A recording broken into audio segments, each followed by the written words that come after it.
Episódio 5 de Oshinoko, eu sou o Thunder e eu também queria fazer collab com o Pinto Bombado, vai que ajuda, né, na rentabilidade, dá que consegue compartilhar um pouco mais, Thunder dançando com o Pinto Bombado, é algo a se pensar. Eu sou o Rafa, esse Pinto tem mais visualizações que o Thunder, é triste, gente.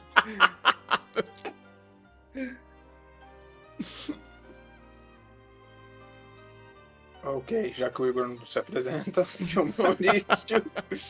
E não seja por isso, você pode se vestir de pinto e fazer o projeto de ficar bombado. Você ainda pode fazer isso, deve ter umas máscaras baratas aí na Shopee, no AliExpress. Eu sou o Igor e... Porra, tu quero falar de tudo menos do Pinto Bombado. Por isso que eu já introduzi ele. Como é que é, Thunder? Oi?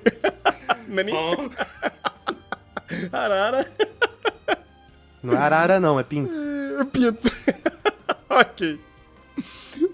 Nesse episódio tivemos uma aula do que é criar vídeos, criar conteúdo pra internet.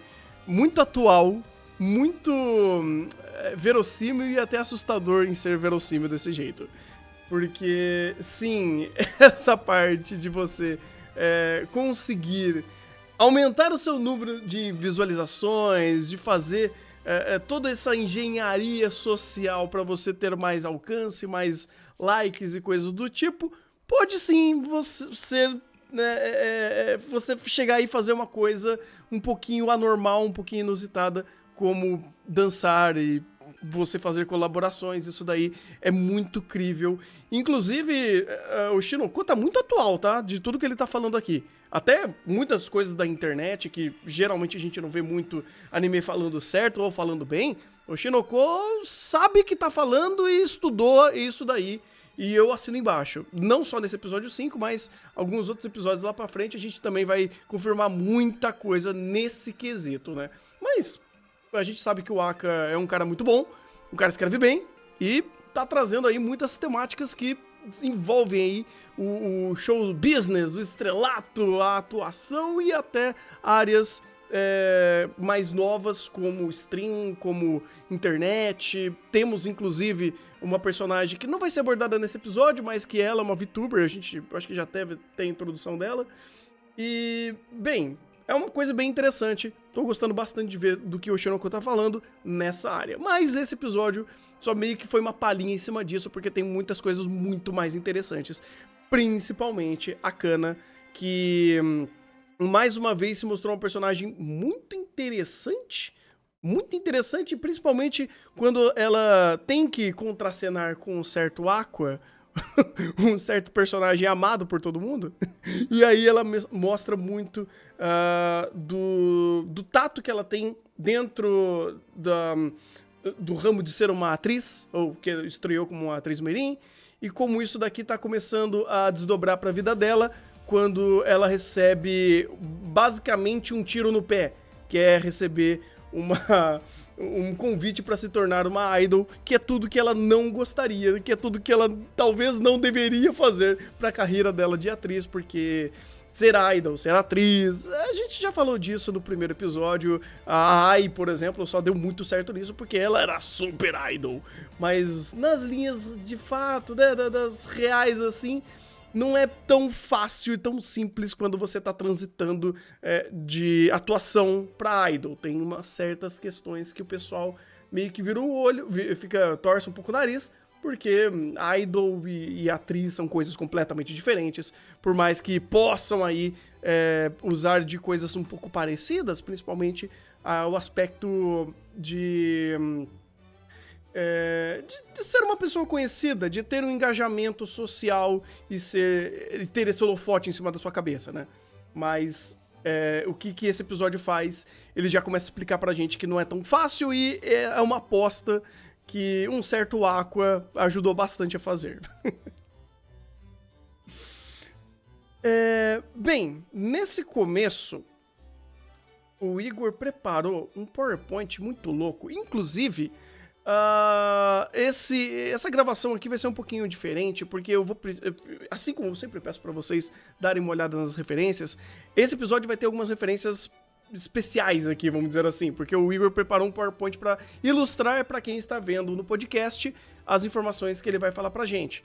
E obviamente também as referências que o Maurício trouxe, falando principalmente dessas coisas sobre internet, sobre visualizações, sobre sucesso na internet. Tem informações bem legais que a gente vai abordar nesse podcast. Então, já quer trazer sua parte, Igor, pra começar já a tirar esse caminhão da frente? Beleza. Tá, e eu vou preparar aqui. Só espera você colocar aí na tela. Sim, já tá aqui no primeiro frame e já organizando pra todo mundo aqui. Beleza, tá tudo certo aqui, só já tá a amostra da galera aqui. Beleza. Só vou pedir um negócio pra você. Eu não sei se tem como aí abrir, mas eu coloquei alguns comentários. Eu não sei se aparece aí. Porque no PowerPoint, quando eu abro, ele aparece os comentários.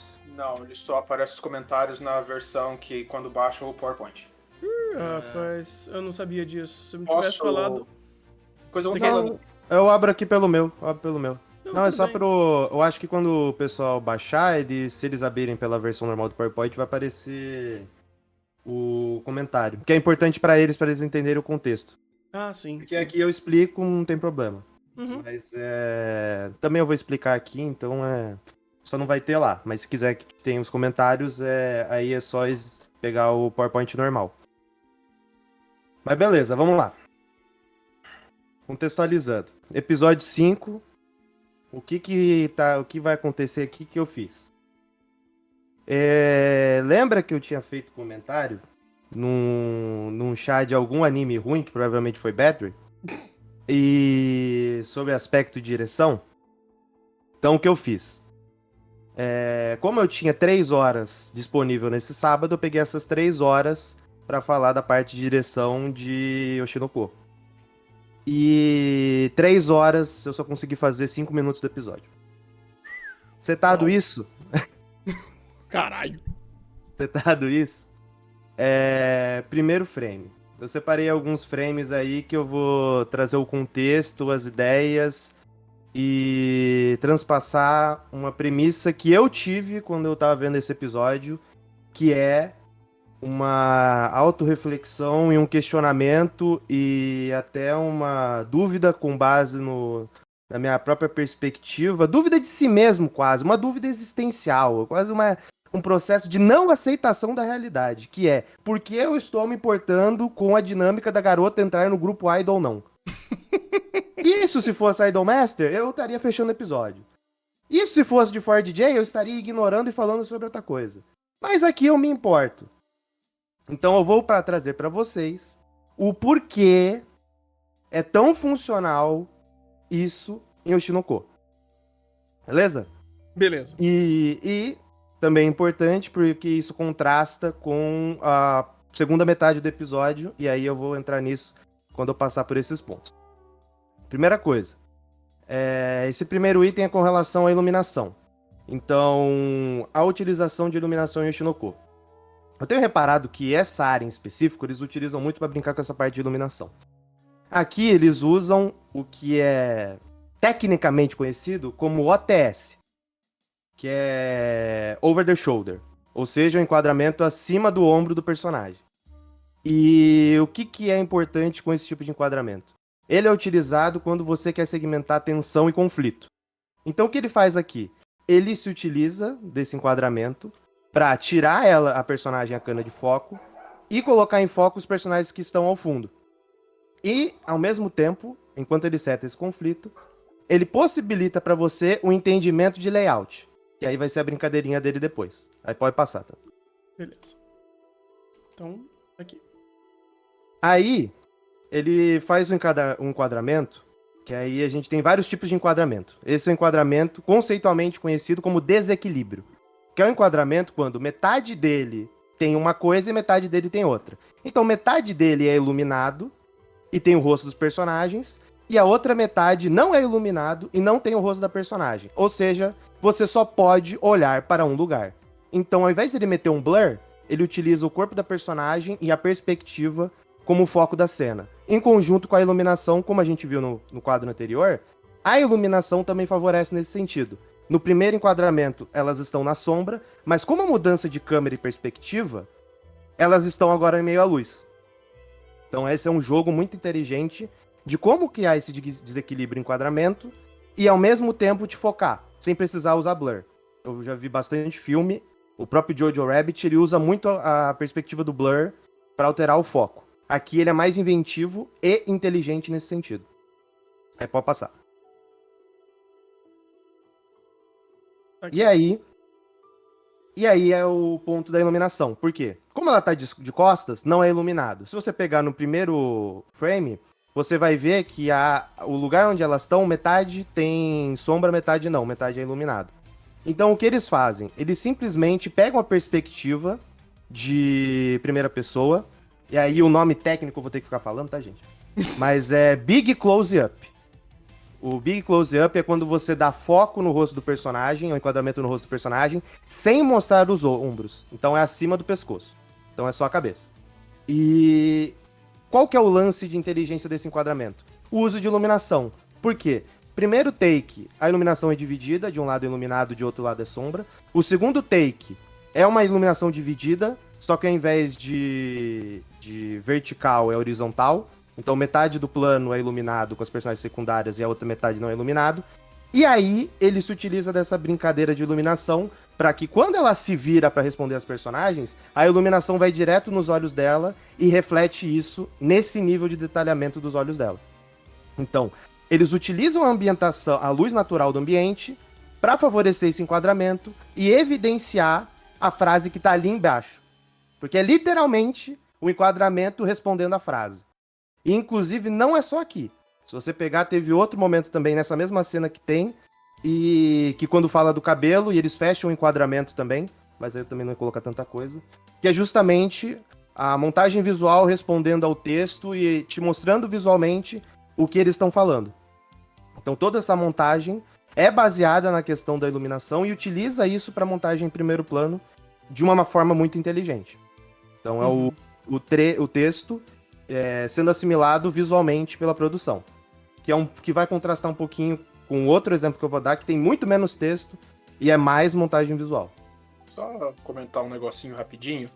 Essa parte o Igor tá falando muito da questão da iluminação, guiando o olhar, principalmente o olhar do espectador, para corroborar, casar o momento, a intenção e a própria fase de impacto aí que eles querem para falar da cana. Eu acho muito interessante tudo isso que o Igor falou. E eu não sei se vai dar tempo hoje, mas um dos vídeos do Gaveta que eu tinha separado meio que pega esse aspecto de... O vídeo lá ele foca mais em questão de design, equilíbrio de cena e questão de harmonia de cena com base em iluminação, como isso ajuda a guiar o olhar da pessoa, dar foco, dar impressão de movimento e tudo mais. Mas eu acho incrível que aí o Igor focando justamente a questão da iluminação, guiando a cena, guiando a intenção, guiando o foco para corroborar a mensagem passada. Sim, bem interessante. Eu até coloquei um trechinho aqui pro pessoal da live, porque eu não vou conseguir ficar fazendo troca de OBS toda hora, mas deu pra pegar realmente isso daí sendo muito mais sutil. Não apenas sendo um slideshow como um exemplo, obviamente, mas quando você vai vendo a movimentação faz muito mais sentido, é muito mais natural essa passagem e essa transição de cena. Muito bom, muito bom. Parabéns para o Shinoko, aprendeu com o Rei Liano o que não fazer. Veio aqui e acertou. Não, lá é Shadows House, calma. Só Shadows House não. Lá tu tem sol, não. tu tem sol em todo lugar. É o sol em todo lugar ao mesmo tempo. Tudo tem sol em todo lugar ao mesmo tempo. Quando tem sol, quando lhe convém. Ai. Às vezes tem ter sol, né? Mas, enfim. Também tem essa. Tem essa aí. Próximo? Posição de câmera? Exatamente. Inclusive, essa imagenzinha eu tirei da abertura. De transição. Eu tirei da abertura. Só. Bonito. Aí começa a aula, né? Começa pedradas. Por quê? aqui é uma aula de posição de câmera, porque a gente não tem muito movimento, então os enquadramentos são muito importantes. Uhum. Então aqui, esse é um momento que, para um contexto geral, não tem personagem contracenando. O mérito de contracenar, entre aspas, é a ideia do celular e as mensagens no celular refletindo nela. Ou seja, esse momento é um momento muito mais íntimo de personagem e de construção. E se atentem à palavra íntimo, próximo, porque é exatamente isso que os enquadramentos querem passar. Então, quando a gente começa com um corte brusco, que é aquele corte seco, ele chama atenção porque ele sai de um diálogo com a Ruby e vai direto pro take do celular com o texto. Então é um corte brusco que chama atenção. E dentro desse corte a gente tem um POV, né, que é o Point of View, ou ponto de vista, perspectiva do personagem, que é a Kana olhando pro celular.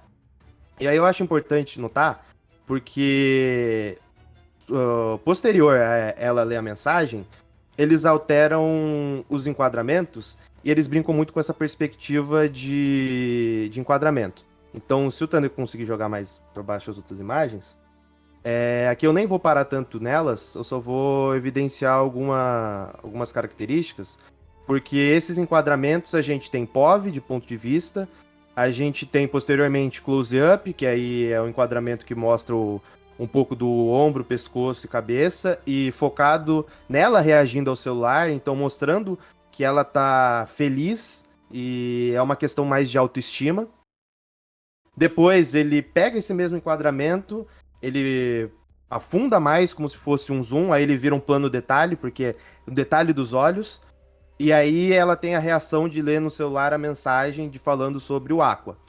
E depois, quando volta, que ela começa a lembrar do Aqua, ele volta para um close-up, ou seja, um enquadramento aberto no rosto dela, sem angulação, então ele é central. E aí você tem, sem linha de texto, toda a construção de ponto de vista e perspectiva.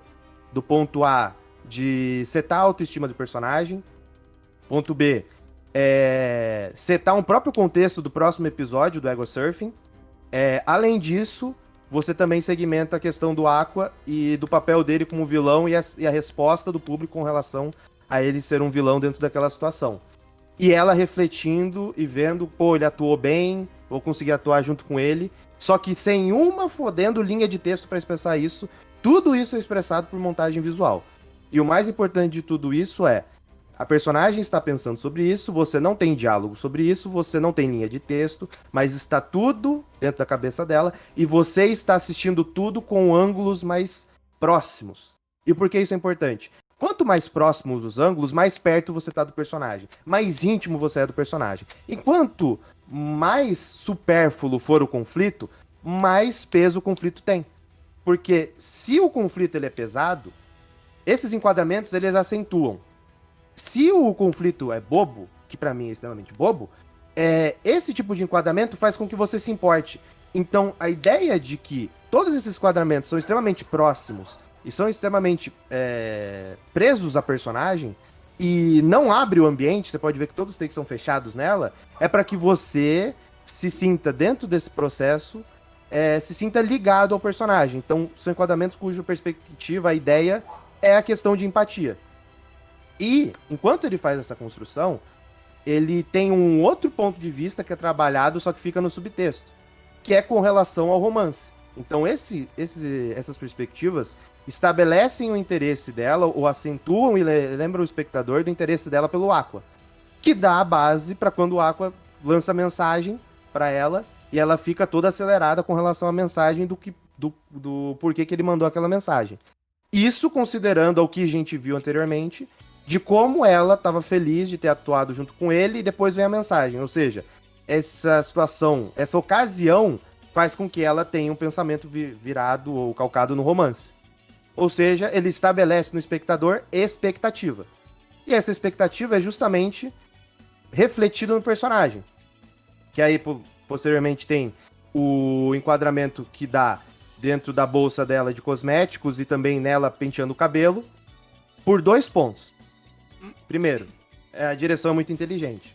eles não mostraram a mensagem à toa. Vocês podem reparar que a mensagem tem a hora. Então a primeira mensagem é 4 horas e 1 minuto, a segunda 4 horas e 2 minutos, a terceira 4 horas e 5 minutos. Se lembrem disso. Print aqui. Eu acho que tá faltando um dos prints aqui da mensagem do Aqua. Meu Deus. Então, a do Aqua eu não coloquei. Minha voz sumiu. A do Aqua eu não tinha colocado. Uhum. Mas eu lembro, foi 4 horas e 2 minutos a mensagem do Aqua. Então, essas 3 mensagens, aí é um outro contexto, porque é um outro recurso que é de setar tempo. Porque ele mostra ela indo, saindo, entrando no banheiro feminino, arrumando o cabelo, e depois ele dá um take, que aí é um plano detalhe, em objeto, pra te falar, ó, ela penteou o cabelo, mas ela passou toda uma maquiagem, certo? Uhum. E aí que vem a virada. Por quê? Porque ele faz toda uma construção de expectativa.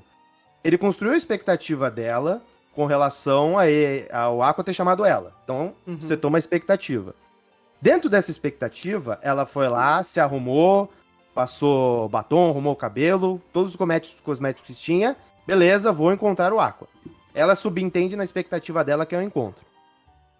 E aí, nesse enquadramento, que é quando eles mudam de contexto, que é depois do... Pode descer, Tana. Uhum. Que é quando ela chega no parque, que é uma praça, na verdade, né? Nesse enquadramento específico, a gente tem o famoso plongé. Que aí, ele tem 2 efeitos importantes. Primeiro, pela questão da iluminação e coloração, ele te seta a passagem de tempo. Então você sabe que ela passou muito tempo se arrumando. E dentro disso, o plongé ele tem outra perspectiva que ele pega o personagem, ele enquadra a câmera em cima. Ou seja, o personagem diminui. Então você pode ver que ela tá ali subindo a escada, ela tá pequenininha. Uhum. Por quê? Porque ele te seta a inferioridade do personagem mediante a situação. Por quê? Primeiro, expectativa e principalmente insegurança daquele contexto. E segundo, ela tá atrasada pra cacete. Então ele te seta esses 2 sentimentos dentro de um mesmo take. A expectativa dela e a insegurança, junto com essa expectativa. E segundo, o tempo que ela levou e a preocupação dela também com relação ao tempo que ela levou. Que ela estaria atrasada. E aí você tem um enquadramento, novamente, o OTS, que é o Over the Shoulder, que é acima, que é o enquadramento acima ou do lado do ombro, mostrando a Ruby e o Aqua. Pra quê? Quebra de expectativa. Então, ele sai do momento de insegurança, ele volta pra esse enquadramento pra te setar a quebra de expectativa de personagem e te setar um novo conflito. Porque a Ruby tá ali, ela não esperava que a Ruby tá ali, seta um novo conflito, e aí ele faz a piada. Que aí ele vai e joga a piada na tela da reação dela de encontrar a Ruby ali. E aí um outro take só no rosto dela, pra mostrar o quão frustrada ela tá com a situação. Aí é um big close-up, que é um take fechado no rosto dela. Que é justamente pra setar como ela tá frustrada com a situação. Mas só que o importante e muito inteligente do próprio storyboard, esse conflito ele é aberto, e eu falei, ele tem 2 segmentações. Primeiro, a expectativa dela com romance, que com relação ao Aqua. E dentro dessa expectativa, você também tem a frustração de encontrar a Ruby ali. Então você vê que ele fecha 2 vezes a situação. Primeiro, com um take mais caricato do rosto dela. E segundo, com um take mais aberto, com close-up, mostrando que é quando ela fala, pô, me preparei psicologicamente à toa. Ou seja, são 2 fechamentos. Então são 2 enquadramentos que dão 2 fechamentos para personagem. Primeiro, a frustração de encontrar a Ruby. Segundo, a frustração também de não ser o que ela esperava, porque ela esperava o encontro. Uhum. Ou seja, toda essa montagem te passa tudo isso de informação. Quando que o texto te passou isso? Nunca. Em nenhum momento teve texto pra falar disso. Foi tudo montagem visual. Assim, teve, porque ela tava meio que perdida nos pensamentos dela, mas com muito mais ênfase e impacto, não. Tipo, porque o texto ele ainda é muito vago nesse sentido, Vago, sabe? O que o Igor tá apontando é que toda a maior parte, pra até que não dizer tudo, desse contexto só inicial, quem tá fazendo é toda a direção, é toda a sim. produção. Sim. O texto até tá mais só complementando, só pra garantir. Tá vendo? Esse é o sentimento que ela tá passando e que você tem que perceber. Sim. Exatamente. Porque daí Então, o que dá mais essa- ênfase é a produção, nesse sentido. Então, é porque até esse momento não tem personagem contracenando. É só ela em cena. Uhum. O mais perto de contracenar com ela é o próprio objeto que é o celular, que são as mensagens.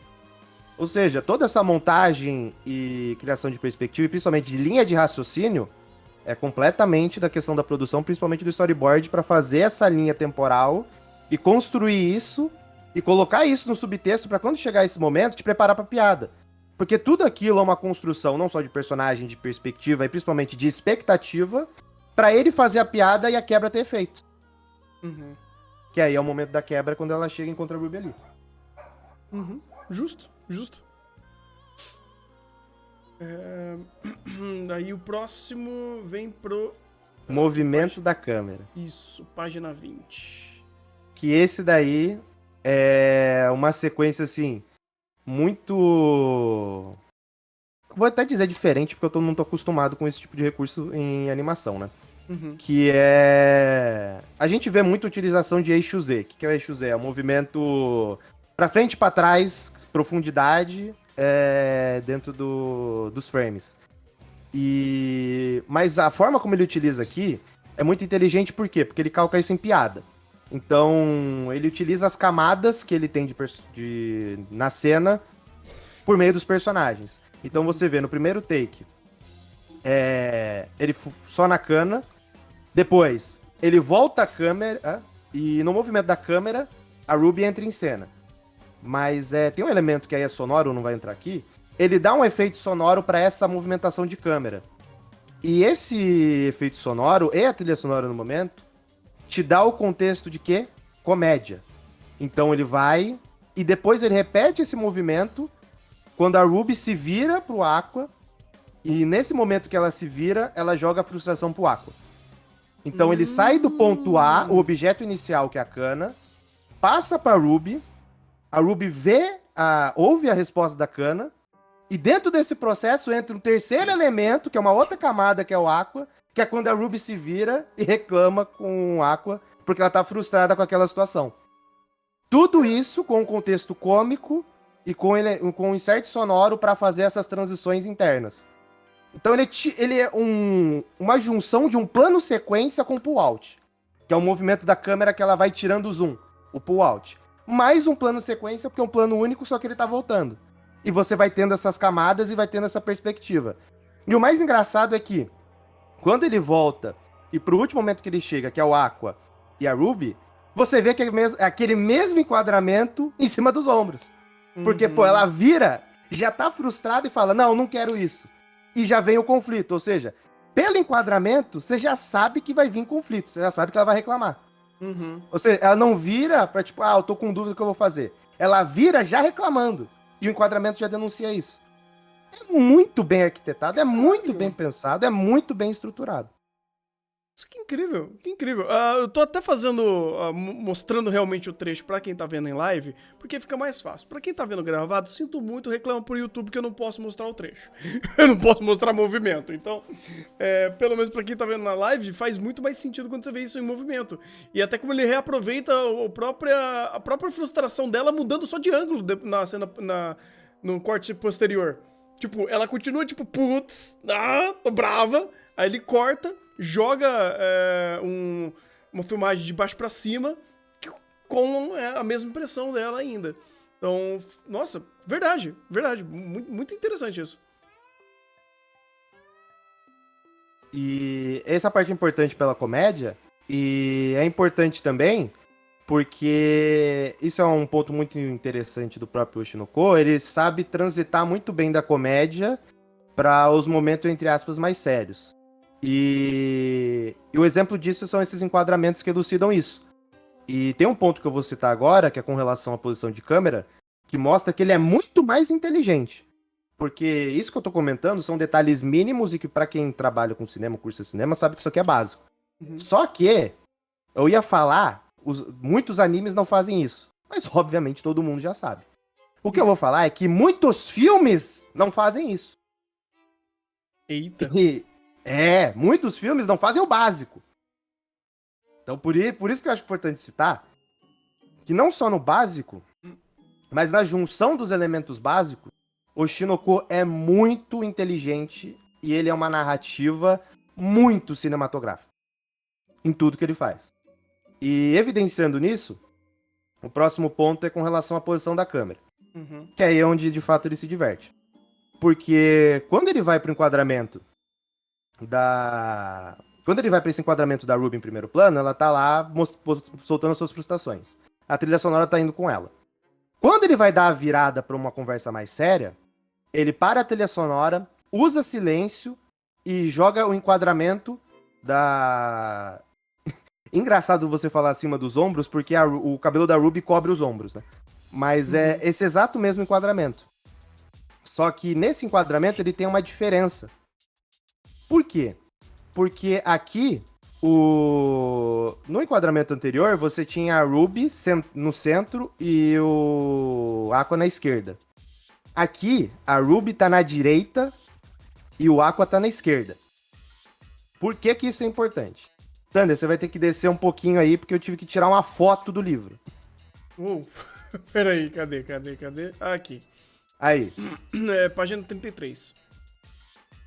Por que que é importante saber a posição do personagem? E por que que é importante a Ruby estar no centro e não à direita no enquadramento que eu citei antes? Primeiro, o enquadramento é cômico. Pro personagem estar tá na direita do frame, significa que é uma perspectiva desconfortável de personagem. Ou seja, ela tá centralizada, respeita justamente isso. Porque o momento cômico não tem com o que ficar desconfortável. Se você pegar essas imagens que eu coloquei, esses frames, depois quando eu voltar eu vou citar eles de novo.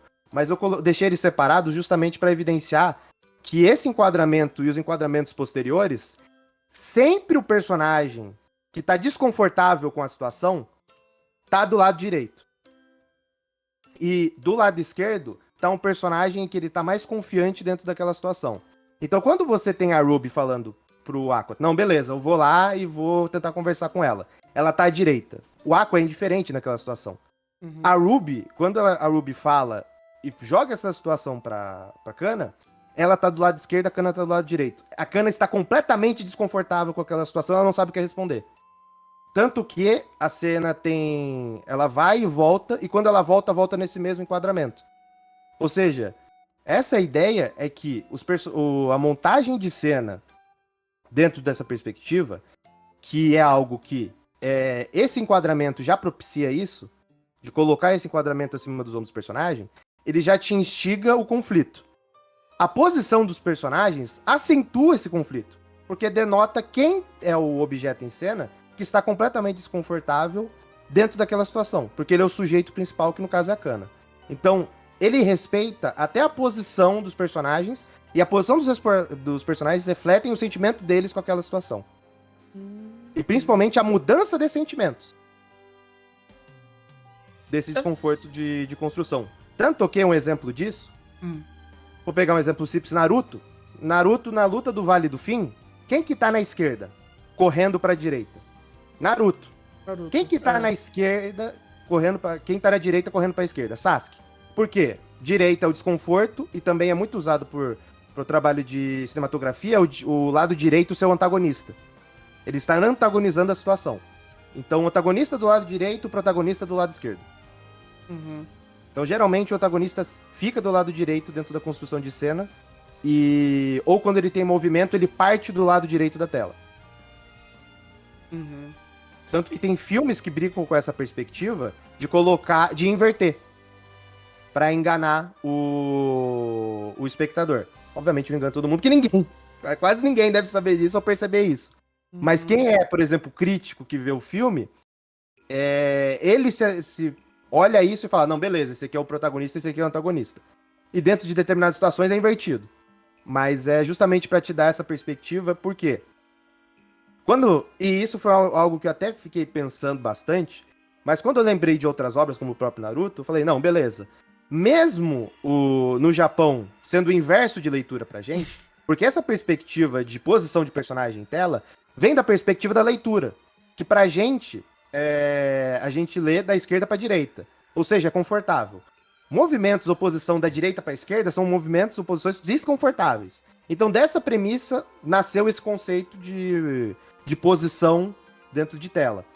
E dentro dessa perspectiva, tem essa ideia do protagonista do lado esquerdo e o protagonista do lado direito. Só que no Japão é o inverso. Então, em tese, eu pensei, pô, o conceito lá é o inverso, não? Não. Eles fazem a mesma coisa que a gente aqui. E mesmo o conceito não valendo pra eles. A premissa do conceito não funciona pra eles, mas eles fazem a mesma coisa. A premissa do conceito é o modo de leitura normal, que começa Sim. de cima pra baixo, da esquerda pra direita. E tudo Sim. que vai o oposto a esse fluxo é desconfortável. É. Interessante. A premissa pro modo de leitura, nós Sim. nós aqui, ocidente, latino-americanos, todo mundo que tem tronco romano, tronco latino de leitura, de linguística. Agora não lembro.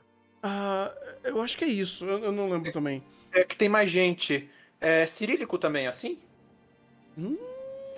As eu não sei. perguntas. As perguntas. Tem um tronco linguístico que é assim, que é o nosso aqui, que veio da latim, que veio da português, espanhol. Mas daí o que o Igor tava falando, lá é o inverso, mas tem que lembrar que a arte, a questão cinematográfica enquanto arte, chega no Japão pela ótica ocidental.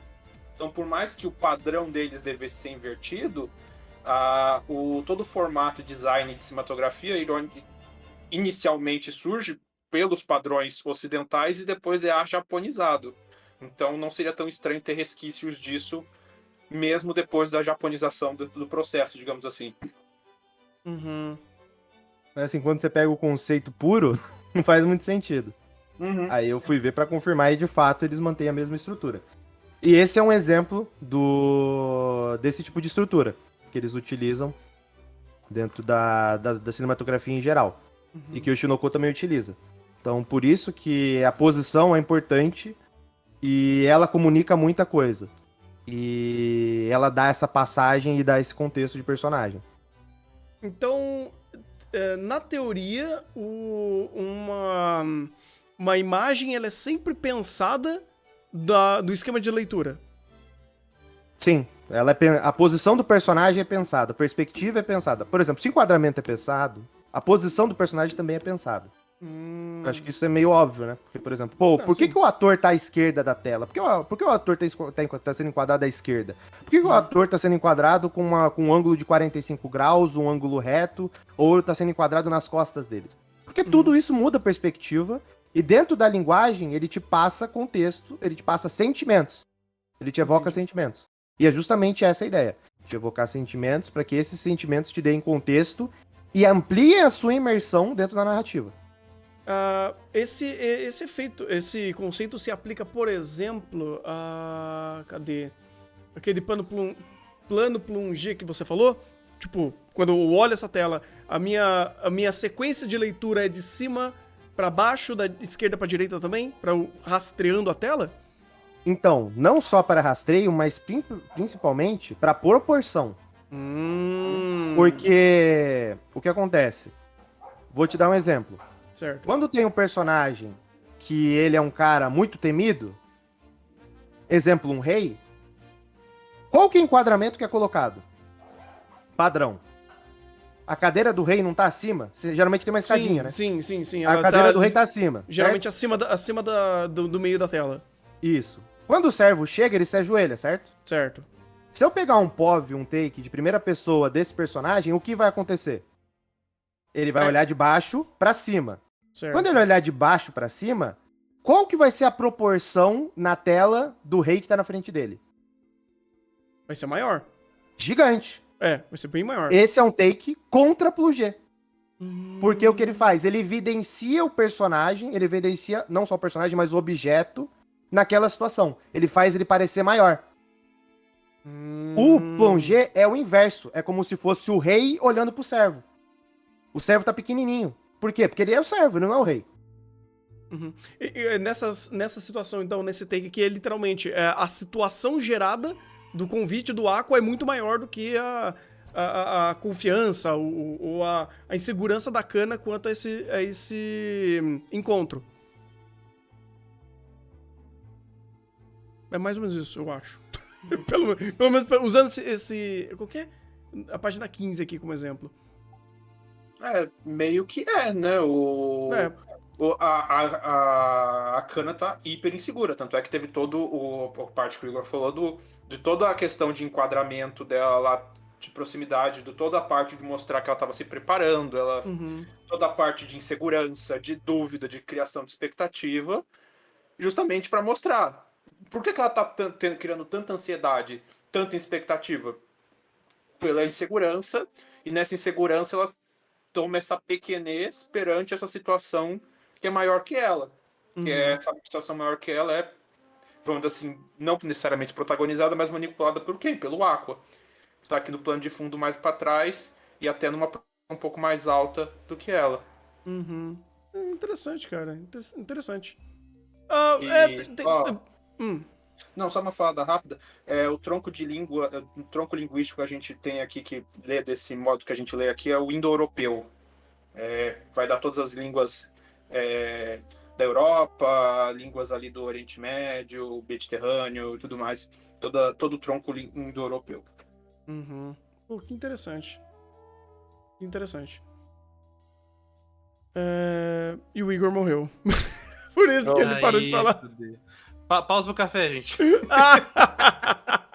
Mas aproveitando, eu acho incrível, porque eu tinha selecionado aqueles vídeos do Gaveta falando de produção cinematográfica, que ele vai abordar isso, vai abordar cor, vai abordar som, vai ter entrevista com o pessoal, e o Igor simplesmente faz um PowerPoint que falou, vocês não precisam ver o vídeo do Gaveta. O Igor começou a falar. Obrigado, Igor, você estragou a brincadeira. E o legal, cara, que ele começou a falar isso, e essa lógica de leitura começou a clicar na minha cabeça.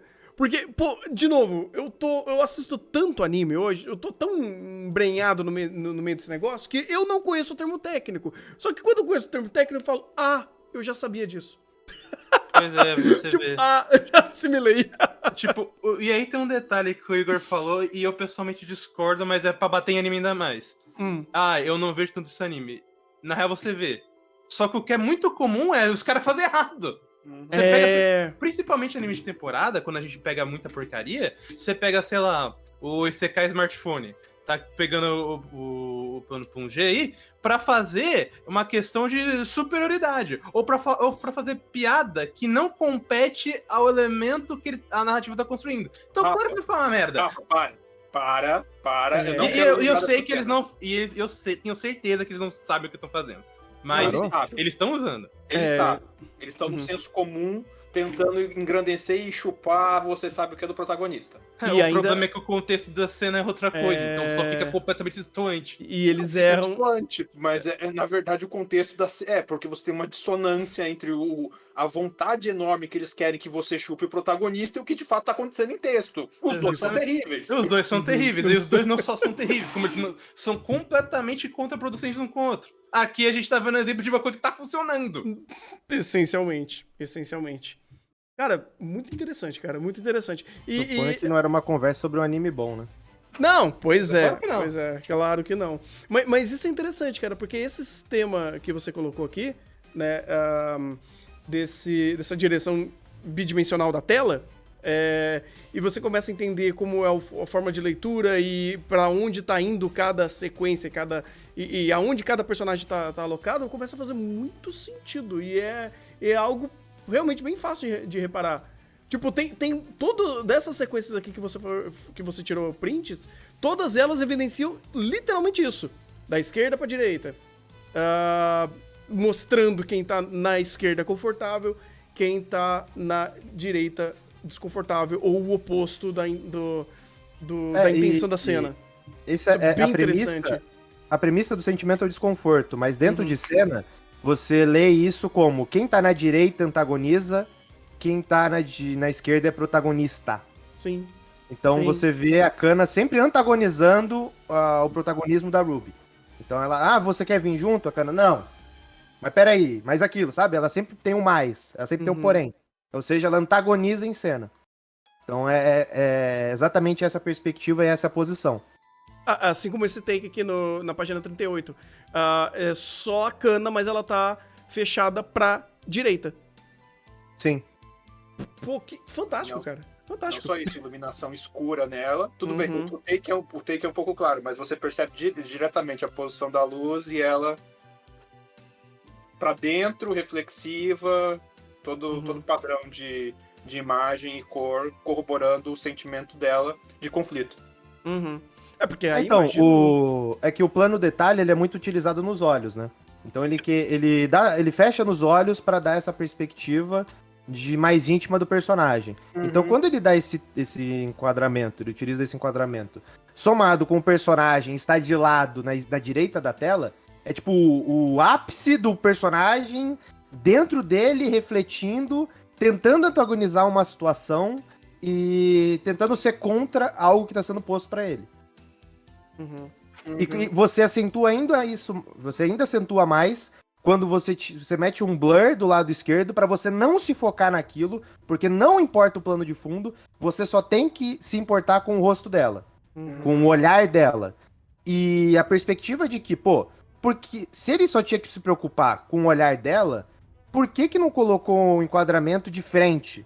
Porque aí você não vai ter o fundo para animar. Não vai existir o fundo. Eles fizeram essa escolha de enquadramento primeiro, porque se eles colocam de frente, você pode entender que é a perspectiva da Ruby vendo ela. E eles não querem isso. Eles querem algo íntimo dela. Certo. Segundo, eles querem o enquadramento do lado direito, ela está pronta para falar não. Ela está pronta para discursar o porquê que ela não vai aceitar. Então eu preciso colocar o rosto dela do lado direito porque ela vai antagonizar na cena. Mas na esquerda tem o fundo. Blur. Você não vai se focar nisso, você vai se prender no sentimento dela, na reação dela, nas palavras dela, porque agora ela vai ser uma antagonista nessa situação. Justo. Cara, fantástico. E aí depois eles metem depois muda pra POV, né? Point of View, a perspectiva dela de primeira pessoa, dela olhando a Ruby, e toda a iluminação sendo colocada, ela em primeiro plano, ela no centro, e toda a iluminação refletindo nela. Ela brilha em cena, ela é evidenciada em cena. E aí, dentro desse enquadramento, eles utilizam uma técnica que é chamada de fusão, que é quando você vai sair de um frame A para um frame B, e dentro dessa transição, você tem você tem um objeto ou algo de similar para fazer essa transição. Então, no caso, ela comenta sobre a semelhança da Ruby com a Ai. Então, eles fazem justamente por meio do personagem, da caracterização do personagem, eles fecham o enquadramento e falam, elas são muito parecidas, e aí ele faz a transição de fusão.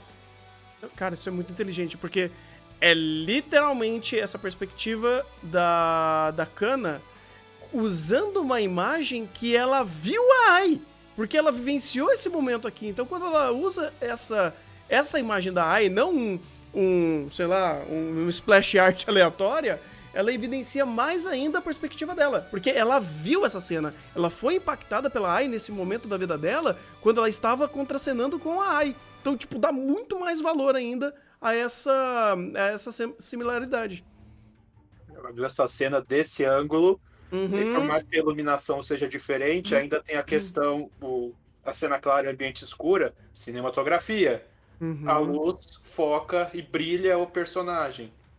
Corrobora o ponto de que a Ruby é filha da Ai, você já tem essa ligação, mas a Kana não sabe, e os objetivos semelhantes, o objetivo de voltar, de conseguir o selato, de ocupar o mesmo lugar da mãe, e você faz toda a amarração narrativa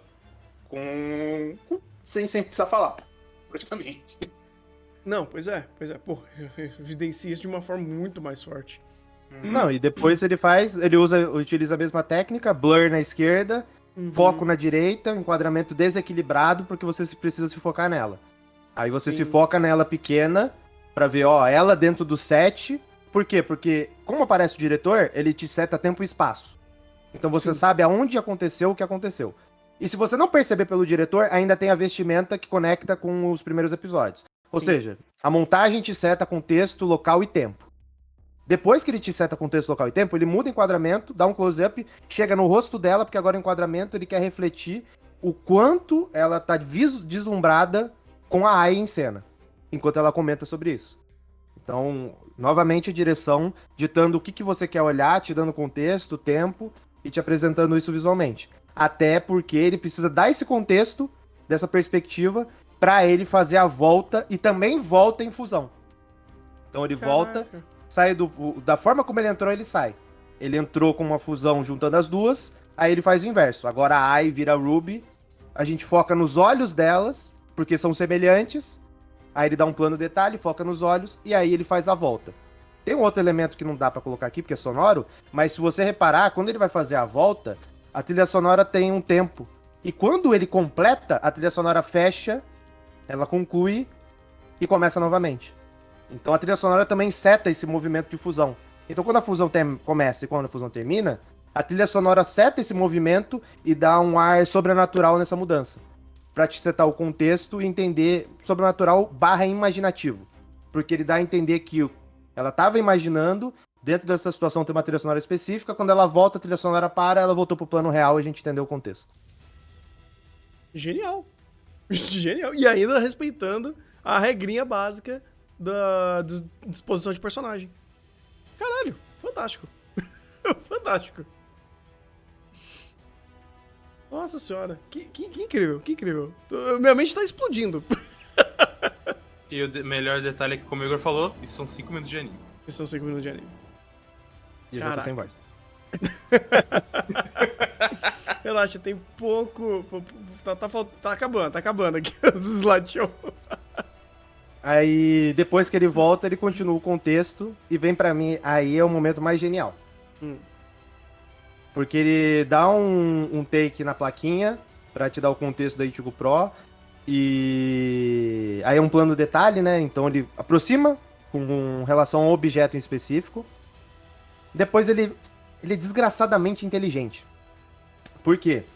Ele...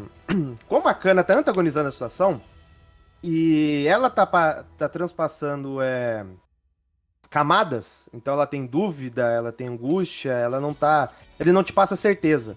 Então, quando ele vai enquadrar, ele enquadra a fragilidade dela. Nesse enquadramento, acho que 45, ele dá um big close-up, que aí ele fecha só no rosto dela e mostra como ela é frágil, como ela está frágil naquela situação. E aí, quando ela vai falar, pô, tomei a decisão, agora eu vou falar, aí ele fecha novamente nos olhos dela, e aí que vem a reviravolta. Porque quando fecha no rosto dela, você entende que ela vai dar uma resposta. Só que vem uma fala do Aqua, do outro enquadramento, do próximo enquadramento antes da transição.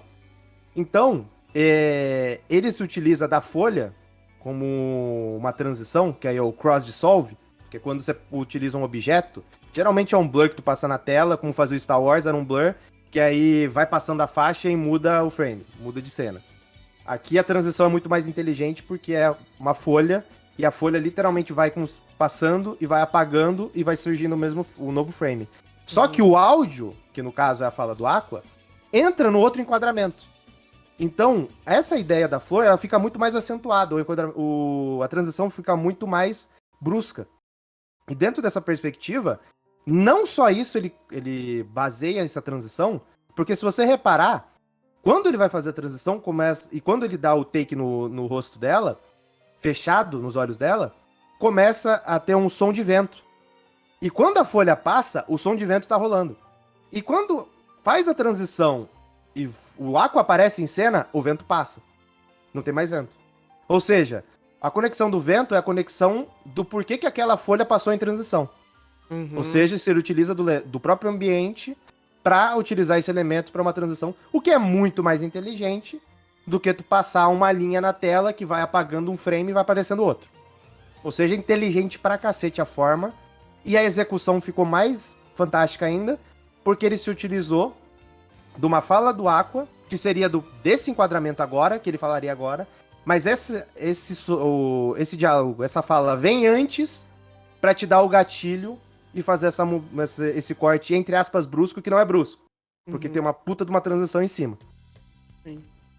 Tem até umas folhinhas jogadas ali no cenário pra falar, ó, tá ventando, tem folha, e é isso aí. Não usamos um elemento de cenário pra fazer essa transição. Uma não, tem várias. Então, umas. E tem vento, que é o mais importante.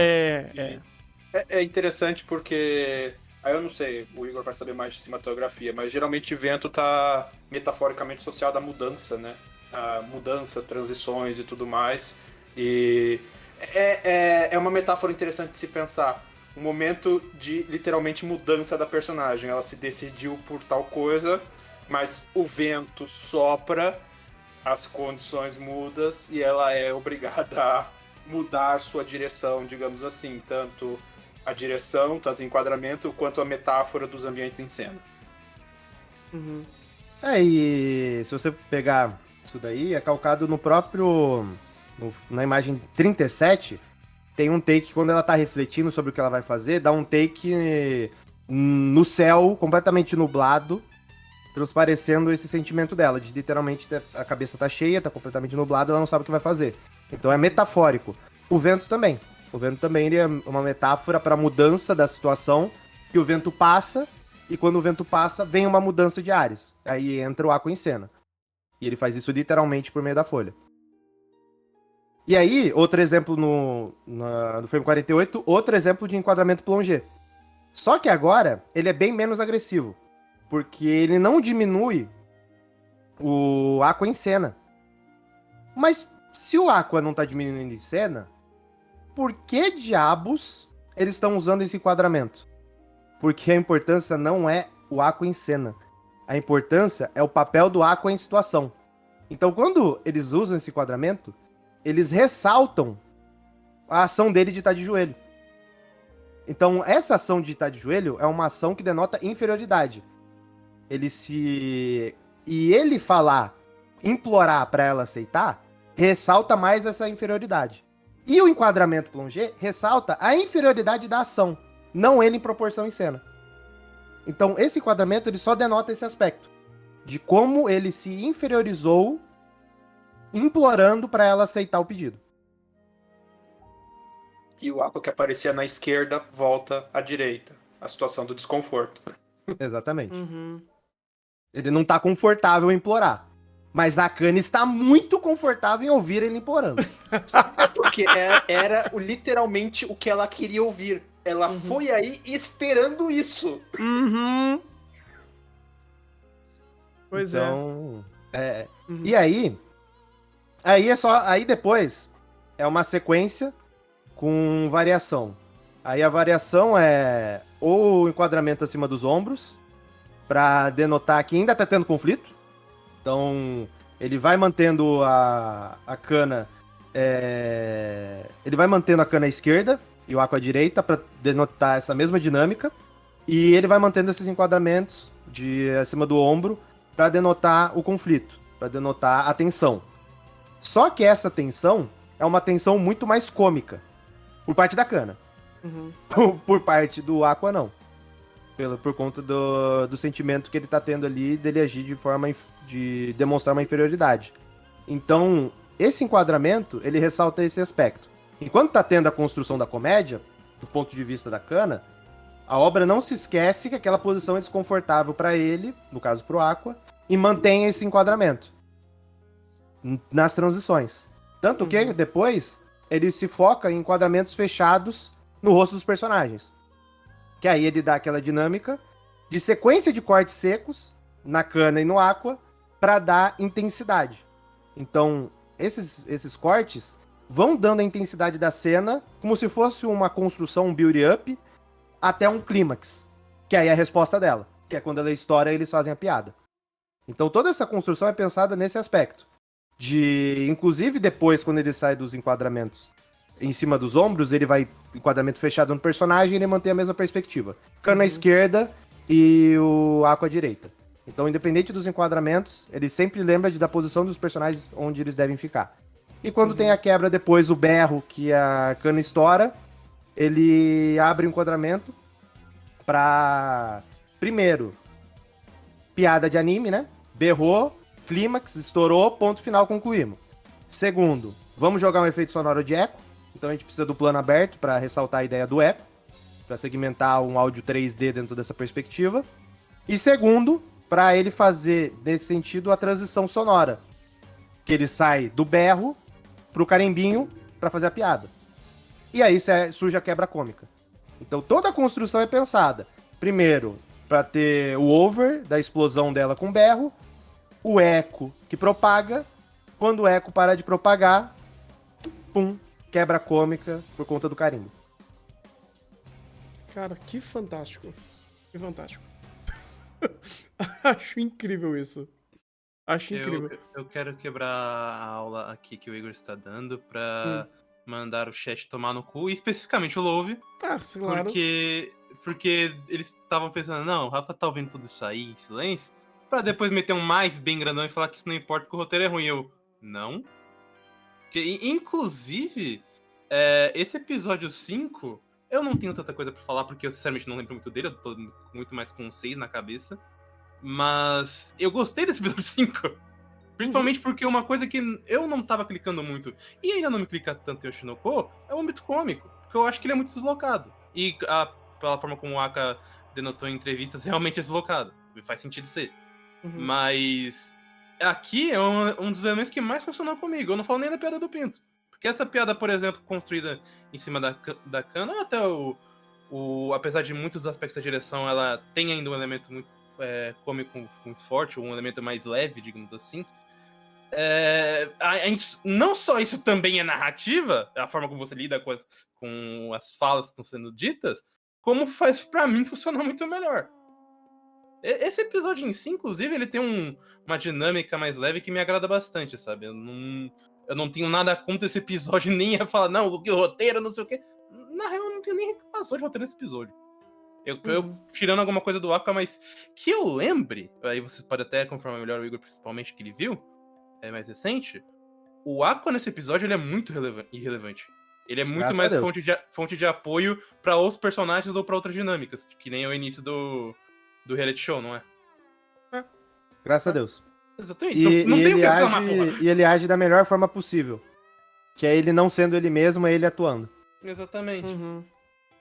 Mas aí só pra completar aqui, por que eu falei que isso é um ponto muito importante e eu denotei essa parte? Não é só pela parte da cinematografia, que eu achei fantástico, mas é principalmente como isso responde ao próprio episódio.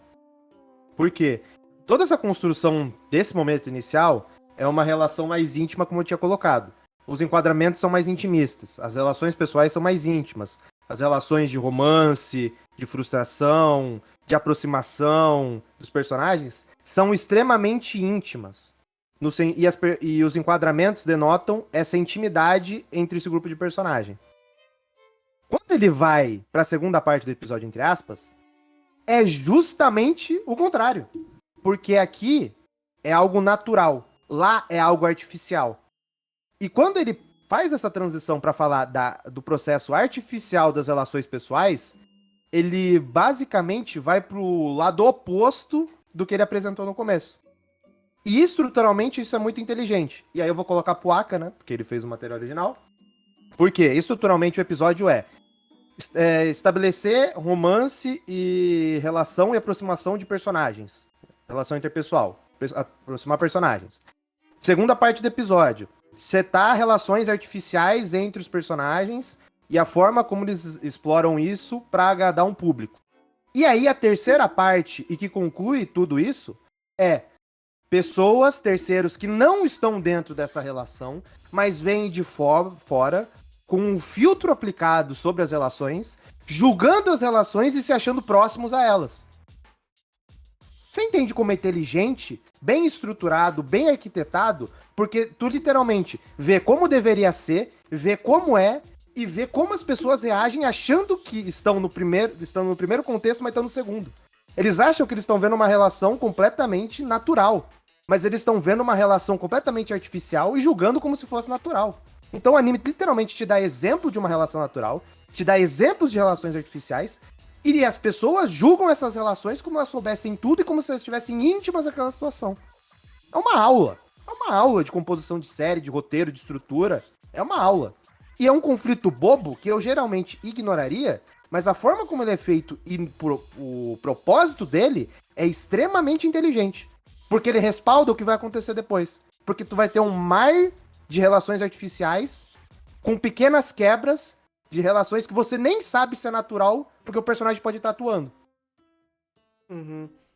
Ah, isso fica muito mais denotado no episódio 6. Lá ele dá um show nisso que a gente, inclusive, quebrou a gravação do 6 e do 7 pra fazer tudo junto, porque o bagulho vai ser louco. Vai ser louco.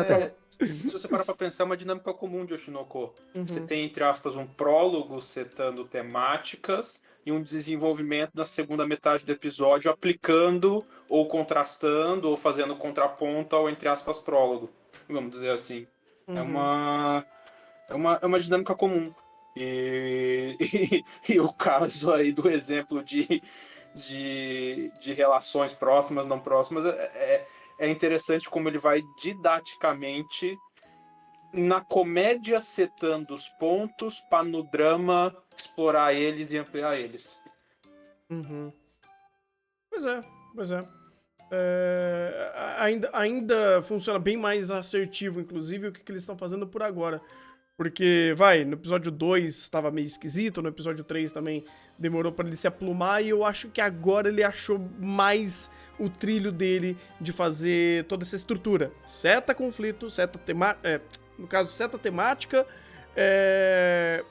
faz uma explicação base sobre ela, usando os determinados personagens que têm mais conhecimento sobre aquela temática, e você afunila e vai criando de fato um conflito, alguma dinâmica narrativa em cima da temática que você seta.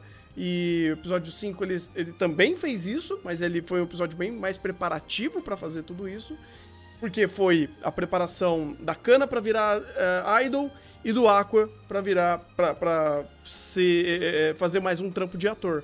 Só que chega no episódio 5, do 6 e 7, que aí o negócio de fato afunila e vai discorrendo sobre a temática apresentada.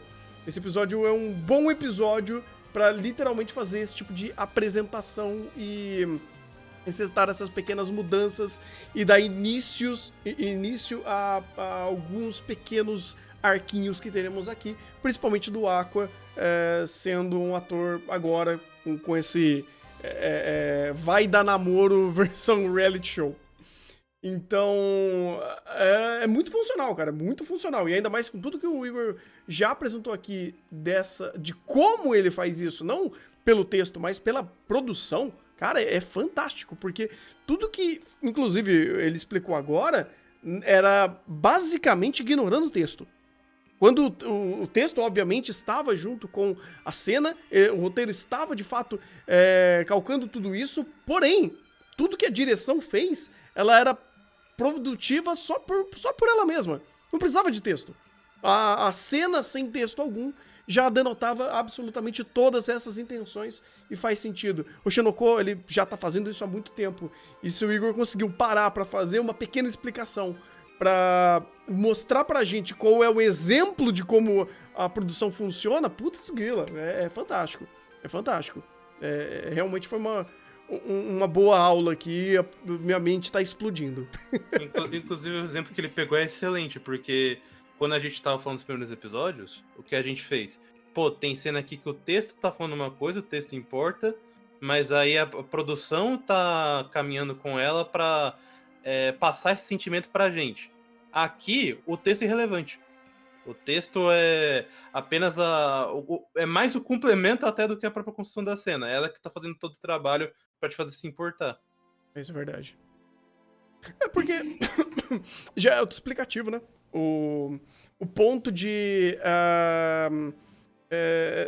do que estava acontecendo em roteiro, né? Do Aqua querendo pedir algo pra Kana pra ela se tornar uma idol e criando expectativa pela conversa prévia, tudo é setado por âmbito de perspectiva do personagem. E seguindo a direção, você já tem tudo isso sendo apresentado pra você. O texto, ele obviamente só tá lá pra articular a conversa dos personagens, mas o agregativo, principalmente pela intenção e pela intensidade, tá pela direção. E, obviamente, também não vou dar menos mérito pro próprio roteiro e pelos dubladores que fazem um puta trabalho aqui.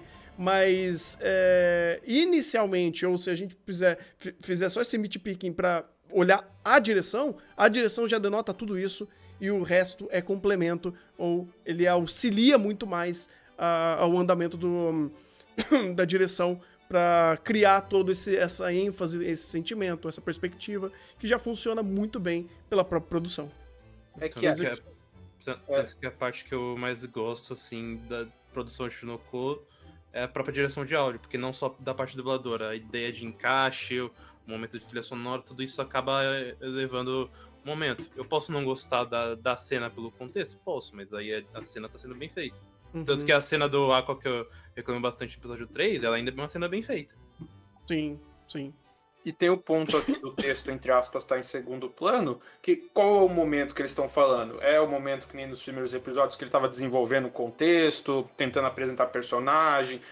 Ele tá desenvolvendo alguma coisa, mas é um negócio muito mais simples.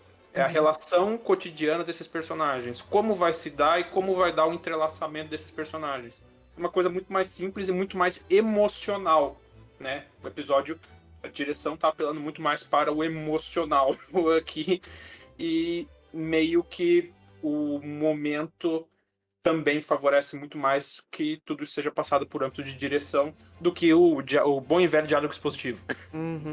Torna menos plástico denota também. isso. A escolha do tempo e espaço denota isso. Sim.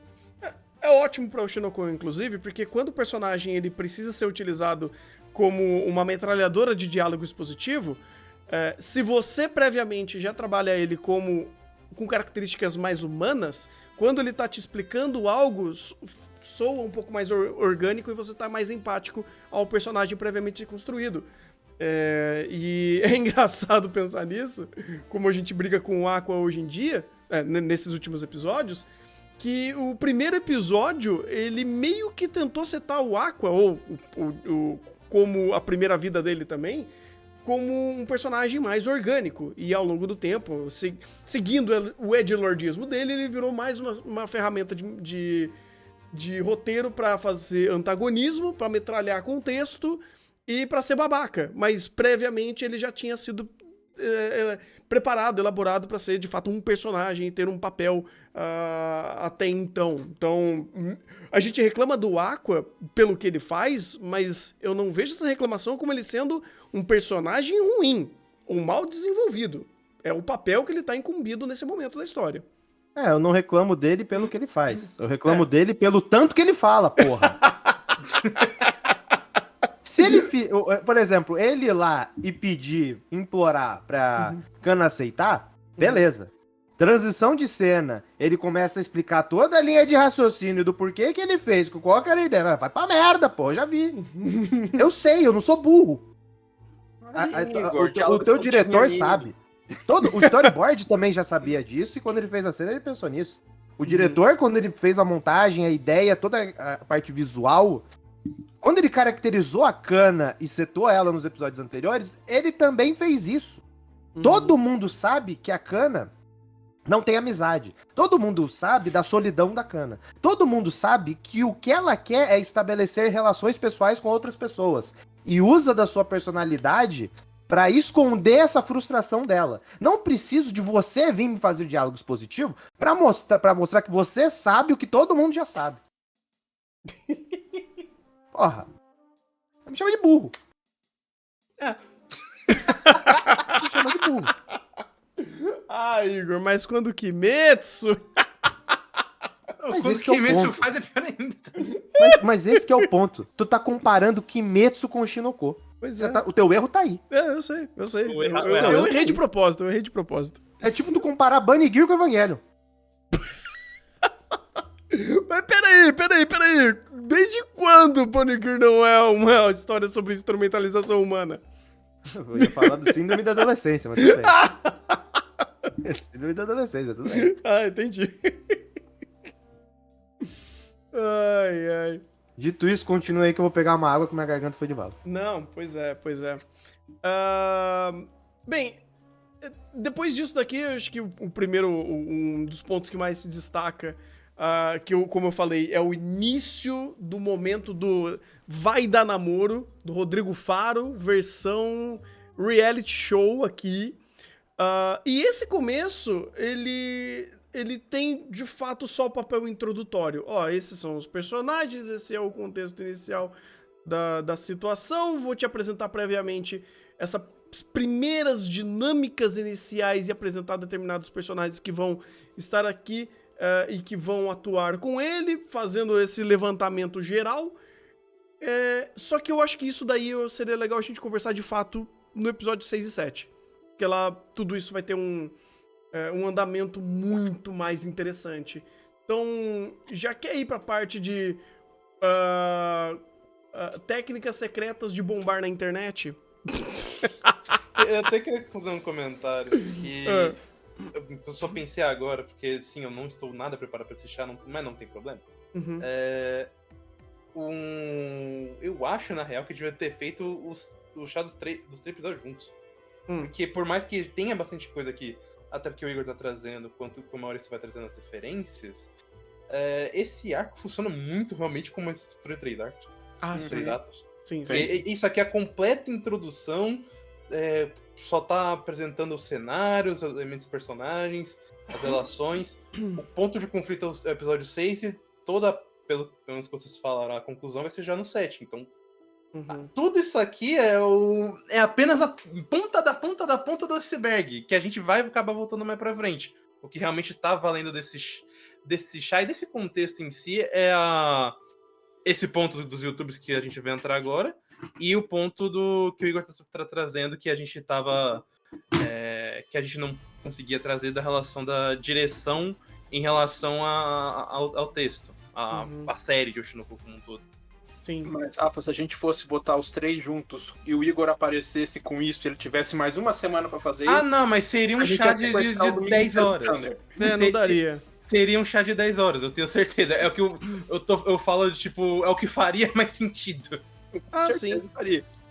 Mas não vejo problema também em separar até esses tópicos, porque aparentemente, pelo menos por enquanto, principalmente pelo que aconteceu no episódio 6, e eu não vi o 7 ainda, mas que provavelmente vai acontecer no 7, o lance da Kana e da Ruby tá um pouquinho de lado pelo que eles querem focar agora na conversa. Então, fazer esse episódio pra explicar esse comecinho da segunda formação da Bicomate, basicamente, e ainda mais algumas conversas bem interessantes que eles trouxeram sobre esse negócio de popularidade, internet, YouTube, como que você faz... Gera até trazendo isso pra já até começar essa questão dos YouTubers, eu adorei a forma que eles fizeram, porque não só é algo que a gente comumente vê, tipo, tem um YouTuber aqui que é grande, ele começa a trazer uma galera, falar deles, e essas pessoas começam a puxar gente de outro canal, aproveita e faz um jogo de inscrito, cria conteúdo. É algo que a gente vê. A gente tá acostumado a ver isso, principalmente nos grupos maiores. E é interessante como o Oshinoko retrata isso, mas, novamente, ele retrata por um elemento cômico. Então acaba sendo muito mais... algo mais descontraído do que parece, mas é bem esse tipo de coisa que acontece, sabe? Sim. É que eles estão entrando na questão a gente tem 2 planos de ação aqui, e novamente lembrando, o protagonista, digamos assim, como o personagem que tá mexendo a narrativa ao seu redor em Oshinoko nessa primeira temporada é o Aqua. Então a questão da Bicomate acaba sendo secundário e eles acabam sendo os comentaristas da situação, vamos dizer assim. Mas você tem 2 planos rodando em paralelo, apesar do, vamos dizer assim, protagonismo de um deles. E essa questão de ser mais cômica, mais descontraída, é a própria ideia do canal e da questão que eles estão falando aí. Idol, entretenimento, alegria, e vamos voltar ao primeiro episódio, o conceito do que é ser uma idol, etc, etc, etc.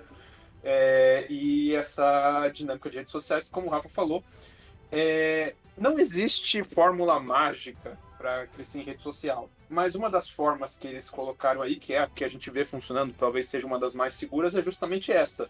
Você galgar popularidade em cima de quem já tem. seja com uma collab, como a gente vê, seja com outro formato que se tornou muito popular, que é o React. Querendo ou não, com o React, você aproxima tem uma tentativa de aproximação do seu público com aquele público daquele que você está reagindo. Você liga, você cria um link no algoritmo entre os dois conteúdos. Se o canal a qual você reage é maior que você está linkando de alguma forma o seu conteúdo com um canal maior, o que, querendo ou não, te ajuda a crescer. Eu peguei uns vídeos do Luigi Matos, falando um pouquinho sobre a questão dele na Twitch, no YouTube, dinâmica de crescimento de canais, e de um outro canal reagindo a ele falando isso e tudo mais. Que eles comentam muito isso, né?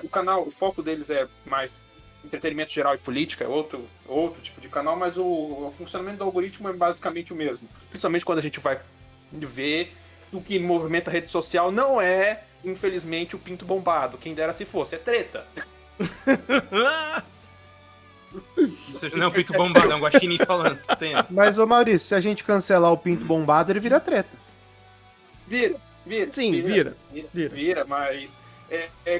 Mas quem dera se a questão fosse o pinto bombado dançando. A internet estaria perfeita.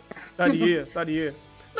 Não fosse o pessoal falando, meu Deus, esse pinto bombado está depravando as nossas crianças, vamos cancelá-lo. Saudade da época que a internet era recheada de gatinhos fazendo coisas fofas, e isso que era incrível, sabe? Hoje em dia não, hoje em dia a gente sabe que o motor principal da internet é base de ódio, literalmente. Não, sim. Sempre foi. Sempre foi, de fato. Sempre foi, mas agora tá pior. Na real, mais ou menos. Não, tá por proporção. Não, é que agora tem mais gente. Exato, porque agora tem mais gente, então separa. Mas você pega, por exemplo, lá pro 2016, 17, não lembro agora. Foi quando estourou, por exemplo, o canal de treta no YouTube. Só pra comentário de tretas. Mas News, New York Treta e todos os clones servem apenas pra isso. Eles explodiram. Hoje em dia, se você pegar, eles são bem menores do que realmente tinha, apesar de ter um número de inscritos grande. Porque eles literalmente normalizaram.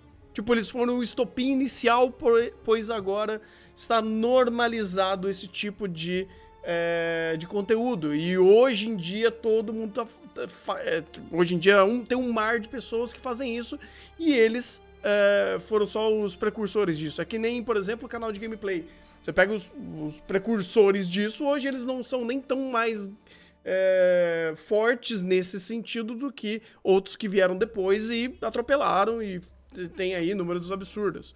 Então literalmente essas eras, né, esses pequenos inícios de temáticas, de estilos de vídeo, estilos de canais que criam, ascendem e vão pegando essa fórmula do sucesso temporário e deslancha. Então, hoje em dia, por exemplo, não falam mais que é canal de treta. Hoje em dia fala que é canal de opinião, onde é literalmente uma pessoa falando sobre a sua opinião em cima de qualquer tema ou de qualquer notícia que saiu. É que aí entra a questão o jeito mais seguro de você crescer no YouTube é crescer do lado de alguém que já é grande, mas tem o jeito sorte, né? O outro também é sorte, que é você estar no momento certo na hora certa. Sim. Você tá produzindo o conteúdo certo, que o algoritmo vai, por algum motivo aleatório, deslanchar naquele momento específico. E daí você sobe junto. Só que isso é meio randômico, digamos assim. Você não sabe qual vai ser a próxima tendência de conteúdo até a onda tá começando a surgir. Vamos dizer assim. Claro, quando você vê a onda surgindo, sempre dá tempo de tentar surfar ela, se você for rápido, se for ter um tipo de conteúdo flexível. Mas é muito difícil, e a questão dos canais de treta entra naquilo que eu falei. Você tá atrelando seu conteúdo a um conteúdo maior, pode ver que canal de treta dificilmente reage a treta de canal menor que ele, vai reagir treta de canal grande, por quê? Porque atrela o conteúdo a um canal maior e, por ser treta, gera engajamento. Porque vai pegar aquele que gosta daquele canal, vai chamar a atenção dele, como assim você está falando mal? Espalha para todo mundo. Você gera engajamento através disso.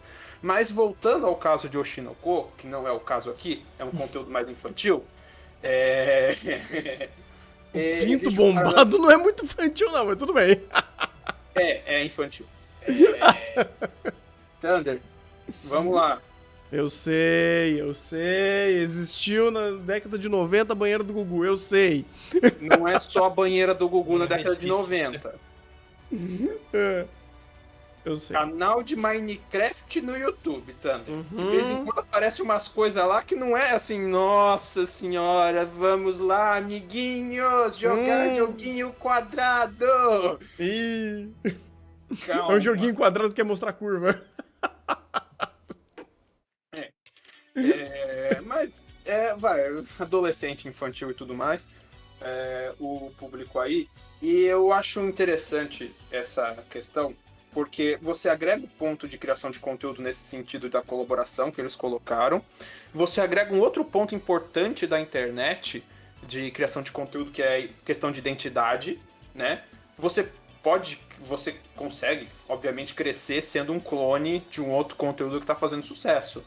Mas qual é a sua identidade dentro da internet? E, no caso ali, a excentricidade que eles mostraram do... Caraca, um cara hiper musculoso, com uma voz fina, uma cabeça de pinto e tanguinha. Excêntrico.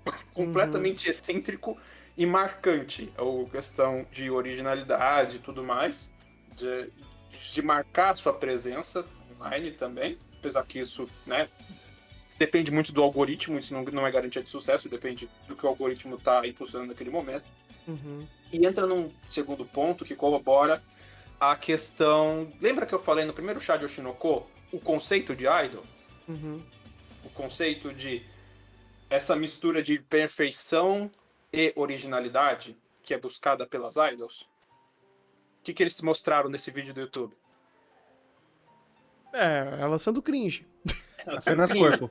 Mas você tá mostrando humanidade, você tá mostrando imperfeição, elas morrendo ali de fazer um negócio, com um negócio que é visualmente apelativo, ao mesmo tempo que original. Um mosaico do que é o conceito que é o fenômeno idol no Japão hoje. Um mosaico de imperfeição, originalidade e humanidade. Aquele cara bombado, ele é, entre aspas, ele é excêntrico, ele é marcante, mas ele acaba sendo, entre aspas, desumano, porque ele sai da curva padrão de normalidade do que é, vamos dizer assim, o ser humano padrão. Mas eu tenho duas idols ali que entram na questão, muito também da questão do esforço do idol. O esforço, a batalha para conseguir se tornar a idol, para conseguir se tornar famosa, que é uma parte importante da cultura idol, o esforço e a batalha para atingir determinado objetivo. Tanto é que você tem um enfoque na questão dos fãs, da ajuda dos fãs de idol, das questões de comprar produto. Muitas vezes o enfoque não é eu vou comprar o produto porque eu gostei do produto, eu vou comprar o produto porque eu quero ajudar e nós juntos vamos batalhar para fazer essa idol crescer. A questão do esforço e da meritocracia, ou pseudo-meritocracia envolvida no que é esse fenômeno idol, de duas garotas normais se matando, morrendo ali, né, não conseguindo completar, ou mal conseguindo completar a tarefa, a imperfeição, ao mesmo tempo que originalidade para lançar ali naquele negócio.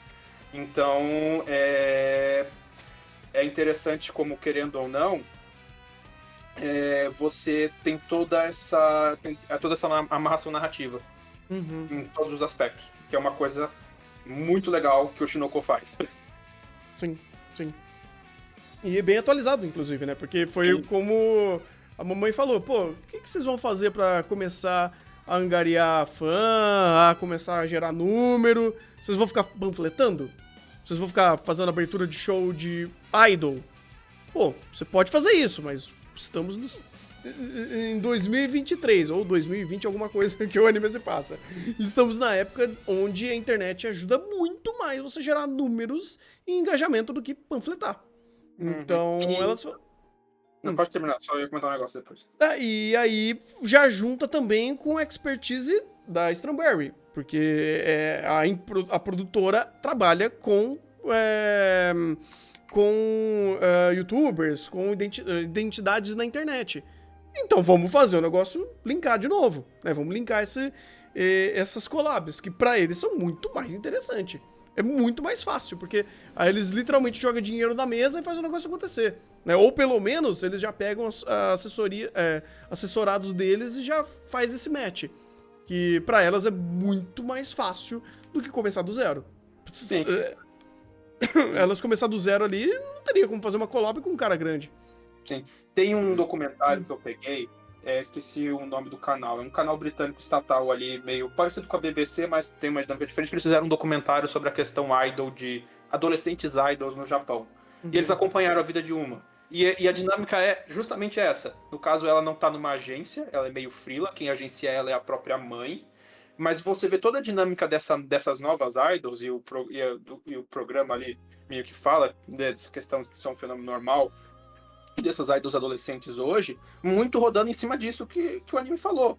Você tem toda uma dinâmica de youtubers, né? Não só de youtubers, no Japão tem outras redes sociais que são mais deles também, mas você tem toda uma dinâmica de criadores de conteúdo digital hoje em dia que estão tomando esse espaço, que estão fazendo esse papel e estão movimentando essa nova geração, né? São os idols da nova geração, vamos dizer assim, e que se utilizam dessa dinâmica, porque, querendo ou não, entre aspas, é muito mais simples também você gerar esse primeiro engajamento, essa primeira divulgação digital e depois levar para o físico.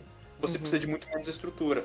Esse documentário tá no chá passado ou foi do primeiro episódio? Tá nas referências de algum dos chás. Eu acho que tá do primeiro ou segundo chá que a gente fez. Que literalmente eles mostram ali aquela idol que eles acompanham, basicamente a estrutura que ela tem é um celular.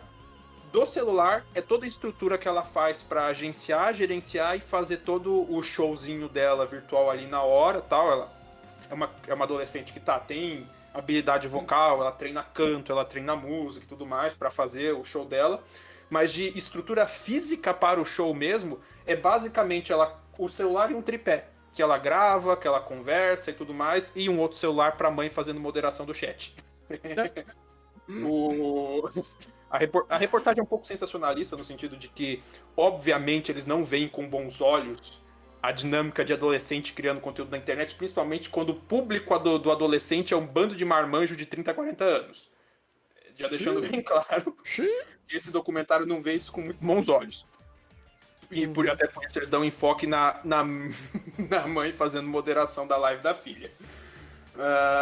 Mas é uma dinâmica que eles expressam lá. Justamente isso, a filha tendo milhares de visualizações na live e a partir das lives chama o público dela, como a própria Ruby satirizou o bando de otaku mais velho, né, seus 20, 30, 40 anos, pra ir no showzinho, e shows relativamente pequenos, bares, cafés ou pequenos teatros, assim, público de 200, 300, 400 pessoas ali no máximo, que ela faz o show pra plateia dela, distribui os CDs, distribui fotos, faz algum serviço extra de conversa para os fãs mais assíduos e tudo mais. E você consegue rodar toda uma infraestrutura dessas idols digitais em cima disso. Eu não sei se vocês vão querer mais comentar disso, mas um ponto que eu queria trazer em cima disso é trazer um pouco da dimensão de quão difícil é isso na prática. Porque a gente olha para isso, a gente vê a receita do sucesso daqueles canais que atingiram isso, a gente vê essa dinâmica funcionando. Mas a gente tem um pouco de dificuldade de ver o quão difícil ou quão exceção ainda é essa regra. Por mais que esse processo facilite, vamos dizer assim, o quão exceção é isso. E daí vem outra parte das referências que eu peguei, que é pegar os dados da Twitch e do YouTube e relacionando visualização, inscrição, tamanho de canal com percentual em relação a todos os canais ativos de todo tipo, que é o que eu tinha já previamente falado com o Thunder no episódio 5, porque ele não aguentou. Eu ia fazer a surpresa pra falar agora, mas ele não aguentou. Obrigado, Thunder. Estraga a surpresa, vai, Mauricio. Mas daí eu não sei se vocês vão querer comentar mais alguma coisa do episódio, a gente já pode passar pra isso. Não, manda ver. Porque, querendo ou não, a pergunta que eu tinha feito pro Thunder naquela época era: a gente não mede, primeiramente, a gente não mede canais por porcentagem em relação ao total, né? Quem é o top 20, 10%, top 1% em visualizações. A gente não mede o tamanho do canal em cima disso. Mas essas medições dão uma dimensão de quão distante e quão difícil é você alcançar determinados patamares, ou quão grande é esse funil, né? Você tem um conceito que é muito comum para marketing, para essas coisas, que é o conceito do funil. Então você tem um público grande, que afunila para aquele público que vai te engajar, que vai te seguir, que afunila mais para aquele público que vai te ajudar financeiramente, que afunila mais para outras coisas. Você tem toda essa dinâmica de funil que também vale para as redes sociais. Então você tem um grande número de canais produzindo conteúdo, alguns deles vão engajar mais, vão ter um público maior, outros vão fazer mais sucesso, vão ter um público um pouco maior, alguns poucos vão ser canais gigantescos que vão ter um público de milhares, milhões e milhões de pessoas surgindo. Os dados da Twitch são um pouco mais fáceis de obter, por ser uma rede social, vamos dizer assim, uma menor, né? Tem menos canal, menos gente, menos movimentação de coisa. Então tem esse site que eu botei que faz o monitoramento da Twitch.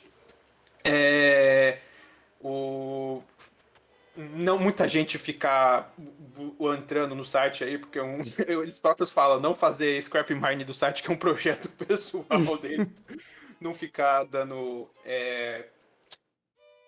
esqueci o nome quando você sobrecarrega o site. Tomar um pouco de cuidado com isso, porque o trabalho deles de minerar esses dados continuamente da Twitch foi muito útil. E daí eu fiz a pergunta pro Thunder. Quão top porcentagem da Twitch ele achava que seria um canal grande? E daí, não sei se o Rafa ouviu a resposta, ou o Igor ouviu a resposta, ou quer chutar. A pergunta ainda vale. Não gosto de chutar essas perguntas. Sempre saiu triste, então pode dizer. Então vamos começar pela resposta fácil. Quão top o Thunder tá em top que porcentagem da Twitch? Thunder? Eu. Meu amigo, ele deve estar lá no fundo do poço. Então que porcentagem da Twitch, Igor, o Thunder tá? O Thunder deve estar em 85%. Top 85%. Ele tá junto de outros 85%. Não. Top 2% dos canais com mais público da Twitch. Top 5% dos canais com mais público da Twitch.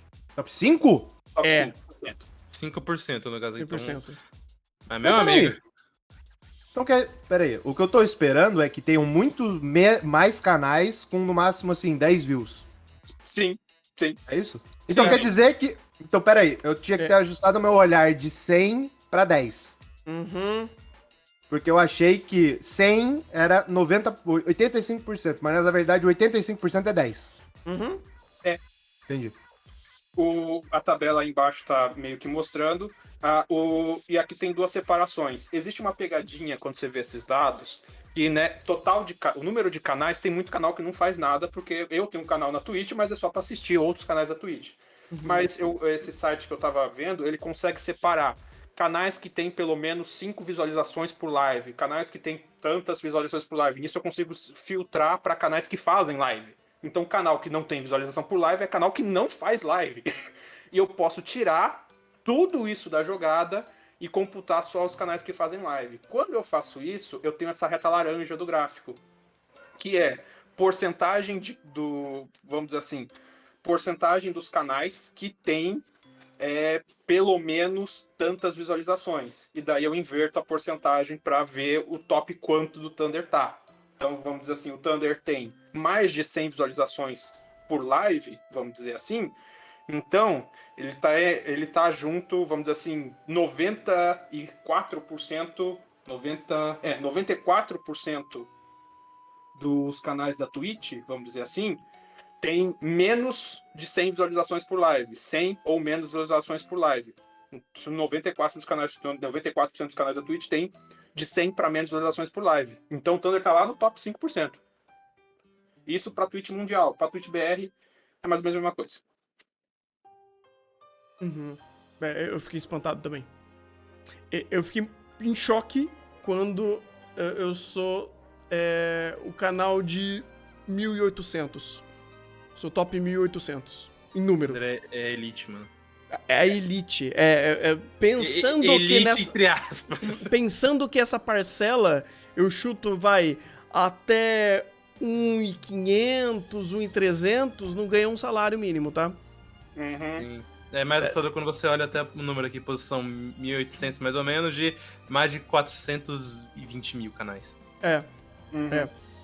Então, assim, tipo, pô, legal, eu sou top 1.800, só que isso, obviamente, acaba refletindo de uma média monetária também do quanto a pessoa consegue.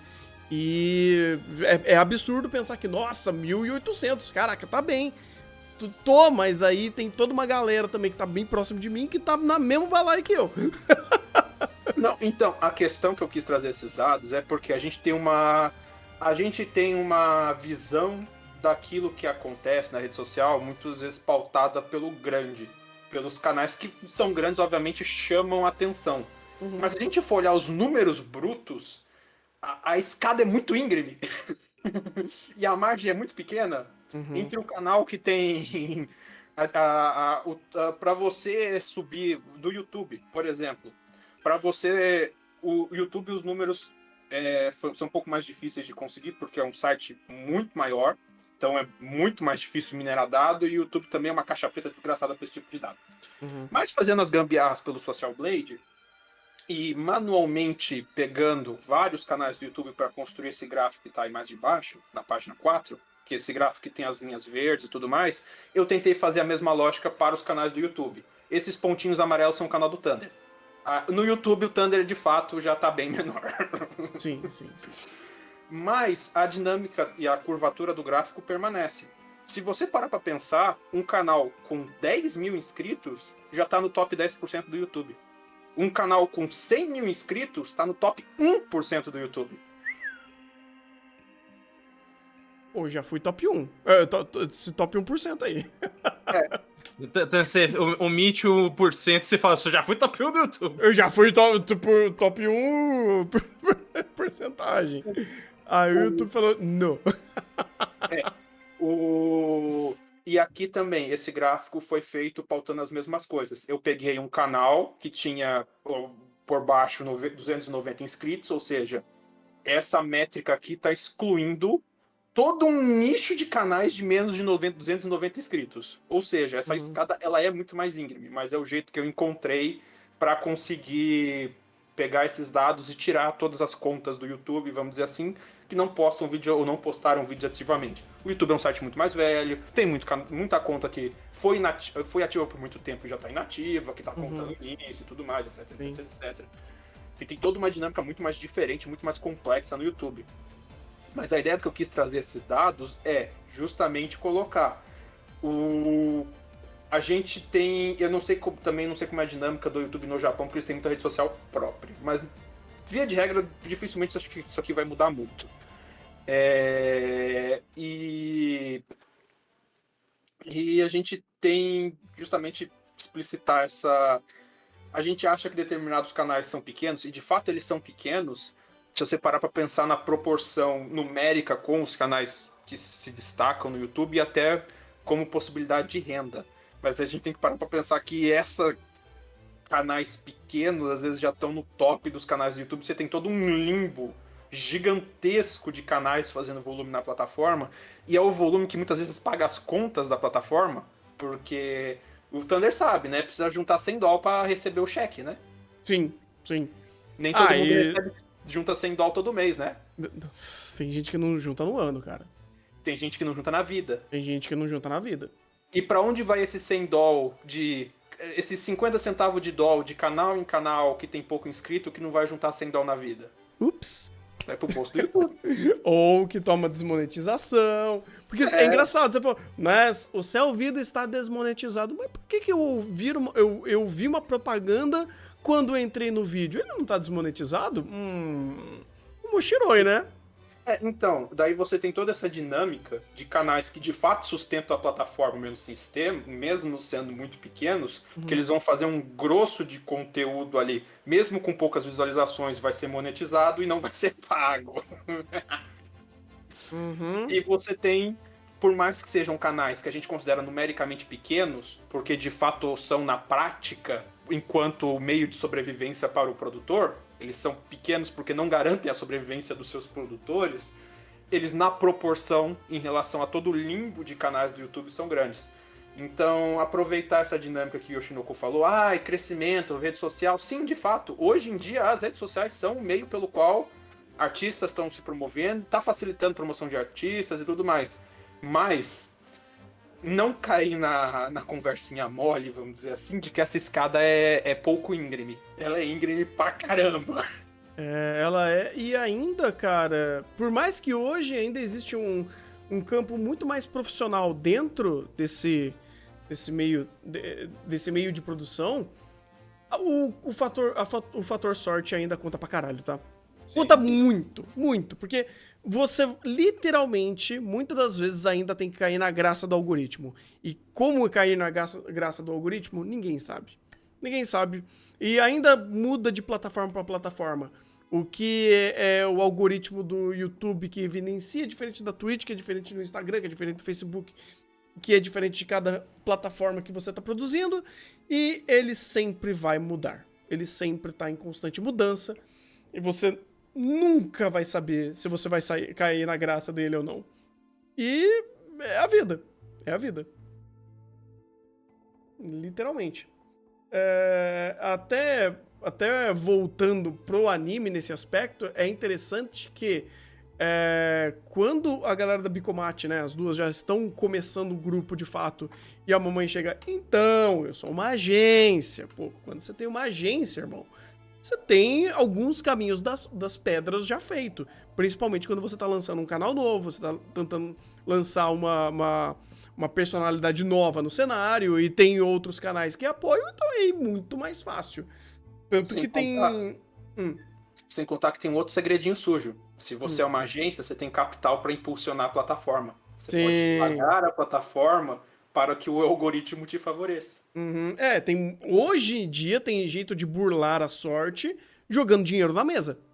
Se você tem dinheiro, você burla a sorte. Porque você vai fazer a plataforma ser visualizada de alguma forma. Você vai obrigar a plataforma a te dar esse impulsionamento se assim for pago. Porque tem como você fazer isso. Principalmente no YouTube. Só que ainda assim, manter essa constância, depende do projeto, depende do intuito do seu projeto.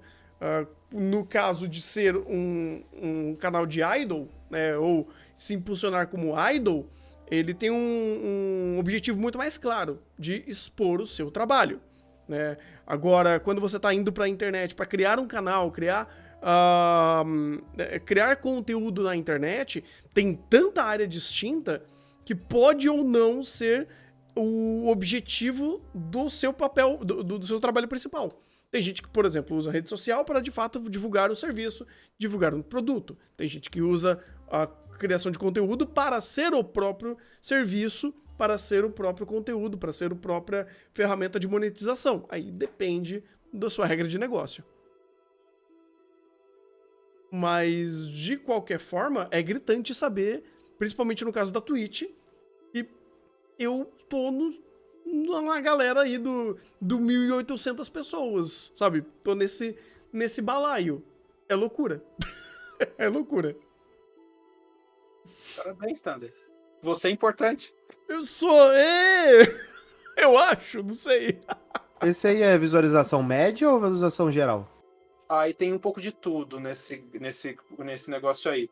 No caso ali, visualização média por live. Tá ali a coluna que tá selecionada mais escura. Entendi. Não, porque se fosse visualização geral, por exemplo, aí seria esculacho, né? Porque quem tivesse mais tempo na plataforma ia ter mais visualização. Sim, isso é verdade. E, inclusive, essa visualização média é do último ano. Essa pesquisa que eu fiz, do YouTube não tem como fazer isso. Eu excluí todos os canais que não tiveram visualização no último ano. Então, essa média de visualizações é do último ano do Thunder. E esse site você consegue filtrar isso. Interessante. Dá pra brincar bastante pra dar uma procurada aqui. Esse tipo de informação. Legal. Mas só complementando do Oshinoko, no caso de Oshinoko, ele pega literalmente o exemplo mais fácil do mais fácil. Sim. Eu tenho uma agência que pode trabalhar isso, eu tenho uma pessoa grande dessa agência com a qual eu posso me vincular, e essa pessoa grande vai me promover. Ou seja, ele já tá no caminho mais fácil possível. E aí, vamos dizer assim, não tem aquela questão da suspensão de descrença no sentido de, pô, é tão difícil, mas deu certo. Porque ela tá literalmente na linha mais fácil possível para conseguir chegar até lá. Uhum. Uma obra que mostrou até um crescimento orgânico nesse assunto foi Bot. Bot The Rock mostra que, pô, ela tocava música, postava os vídeos e tinha um certo sucesso. Gerou até recurso para ela. Então é interessante ver que também, de forma espontânea e mais amadora nesse sentido, você também consegue dar certo se der sorte. Simples assim, se der sorte. Que, né, no caso do Shiroko, vamos ser né, sinceros são também. sorte. Nesse caso específico, não existe elemento sorte. Ou você dá certo ou você dá. Não, sim. Não, Isso que eu ia falar. O Shiroko não tem como ser puto. sorte. Isso que me deixa mais puto. Tem alguns casos que o negócio é tão... É um produto tão redondinho, mas também com investimento absurdo, né? Sim. Que não tem como, cara. Não tem como. Sim. É muito difícil, por exemplo, você tem lá... Vou dar um exemplo. Direto. De For DJ. Anunciamos um novo grupo. Continua vinculado a Bushiroad. Sim. Por exemplo, a Bismarck lançou. A chance disso dar errado é negativa. Entende? Sim. Porque os caras, o que eu falei, eles colocam o poder do dinheiro na mesa e bypassa qualquer questão de sorte. Não é só dinheiro. É o uso do dinheiro. Porque, pô, ter dinheiro o Corinthians tem. Só perde. Dinheiro não resolve. Ter dinheiro, o Chelsea gasta dinheiro, né? O bom tem dinheiro, uso do o Chelsea dinheiro. o Chelsea tá cagando dinheiro. Ok. Não consegue pegar top 10. Ok. Então, tipo, ter dinheiro não resolve nada. Tem que ter dinheiro e tem que saber usar. Isso é Porque verdade. aí quando você tem dinheiro e sabe usar, você faz igual o pessoal da Bushiroad. Investe em equipe. Você quer um exemplo disso? Pega os gachas que tá tendo aí da Mihoyo. Todos têm trilha sonora fantástica. É padrão. Todo mundo tem. Esse é o nosso padrão. Ou seja, eles têm um padrão de produção que facilita, obviamente, esse processo e utiliza bem o dinheiro. Aí fica facinho. Por isso que eu falo que aqui, no caso, eu tô citando grandes corporações, porque no caso, no anime, é uma agência que tem conhecimento sobre determinada área. Tem know-how, o famoso know-how. Tem know-how dentro da parte dos streamers. Então, ela tem os mecanismos e ela sabe como utilizar os recursos que ela tem para conseguir fazer isso rodar. É que isso daí, ele abrange outras métricas que não é só necessariamente os números que você gera em plataformas de vídeo e redes sociais em geral, porque isso daí vale para muitos aspectos de produção em si, sabe? Seja de filme, seja de jogo, seja musical, porque tem muita gente que tem dinheiro para botar na mesa e sai umas porcaria e acaba se tornando uns fracassos em cima disso tudo. Então, nessa lógica, sim, se aplica o fato de só dinheiro não resolve, mas o bom uso do dinheiro, de fato, traz mais efetivo para o seu produto, para a sua marca, para o seu serviço. Mas, bem, eu acho que é isso. Tem mais alguma coisa para falar desse âmbito das pesquisas aqui? Não, era mais esse o tópico principal, porque, tirando a parte do Igor, que ele fez a pesquisa de cinematografia, eu não tinha muito mais o que comentar, porque, desculpa, o nosso diretor cinéfilo é o Igor. Não tem como pegar esse posto dele, não. Como o chat escreveu no início da live, o Igor é cinéfalo. Nossa. Bom, chat. Parabéns, chat. Parabéns. Parabéns, chat. Chat de Gutuco, porque eu sempre dou os meus dois. Eita. Então é isso.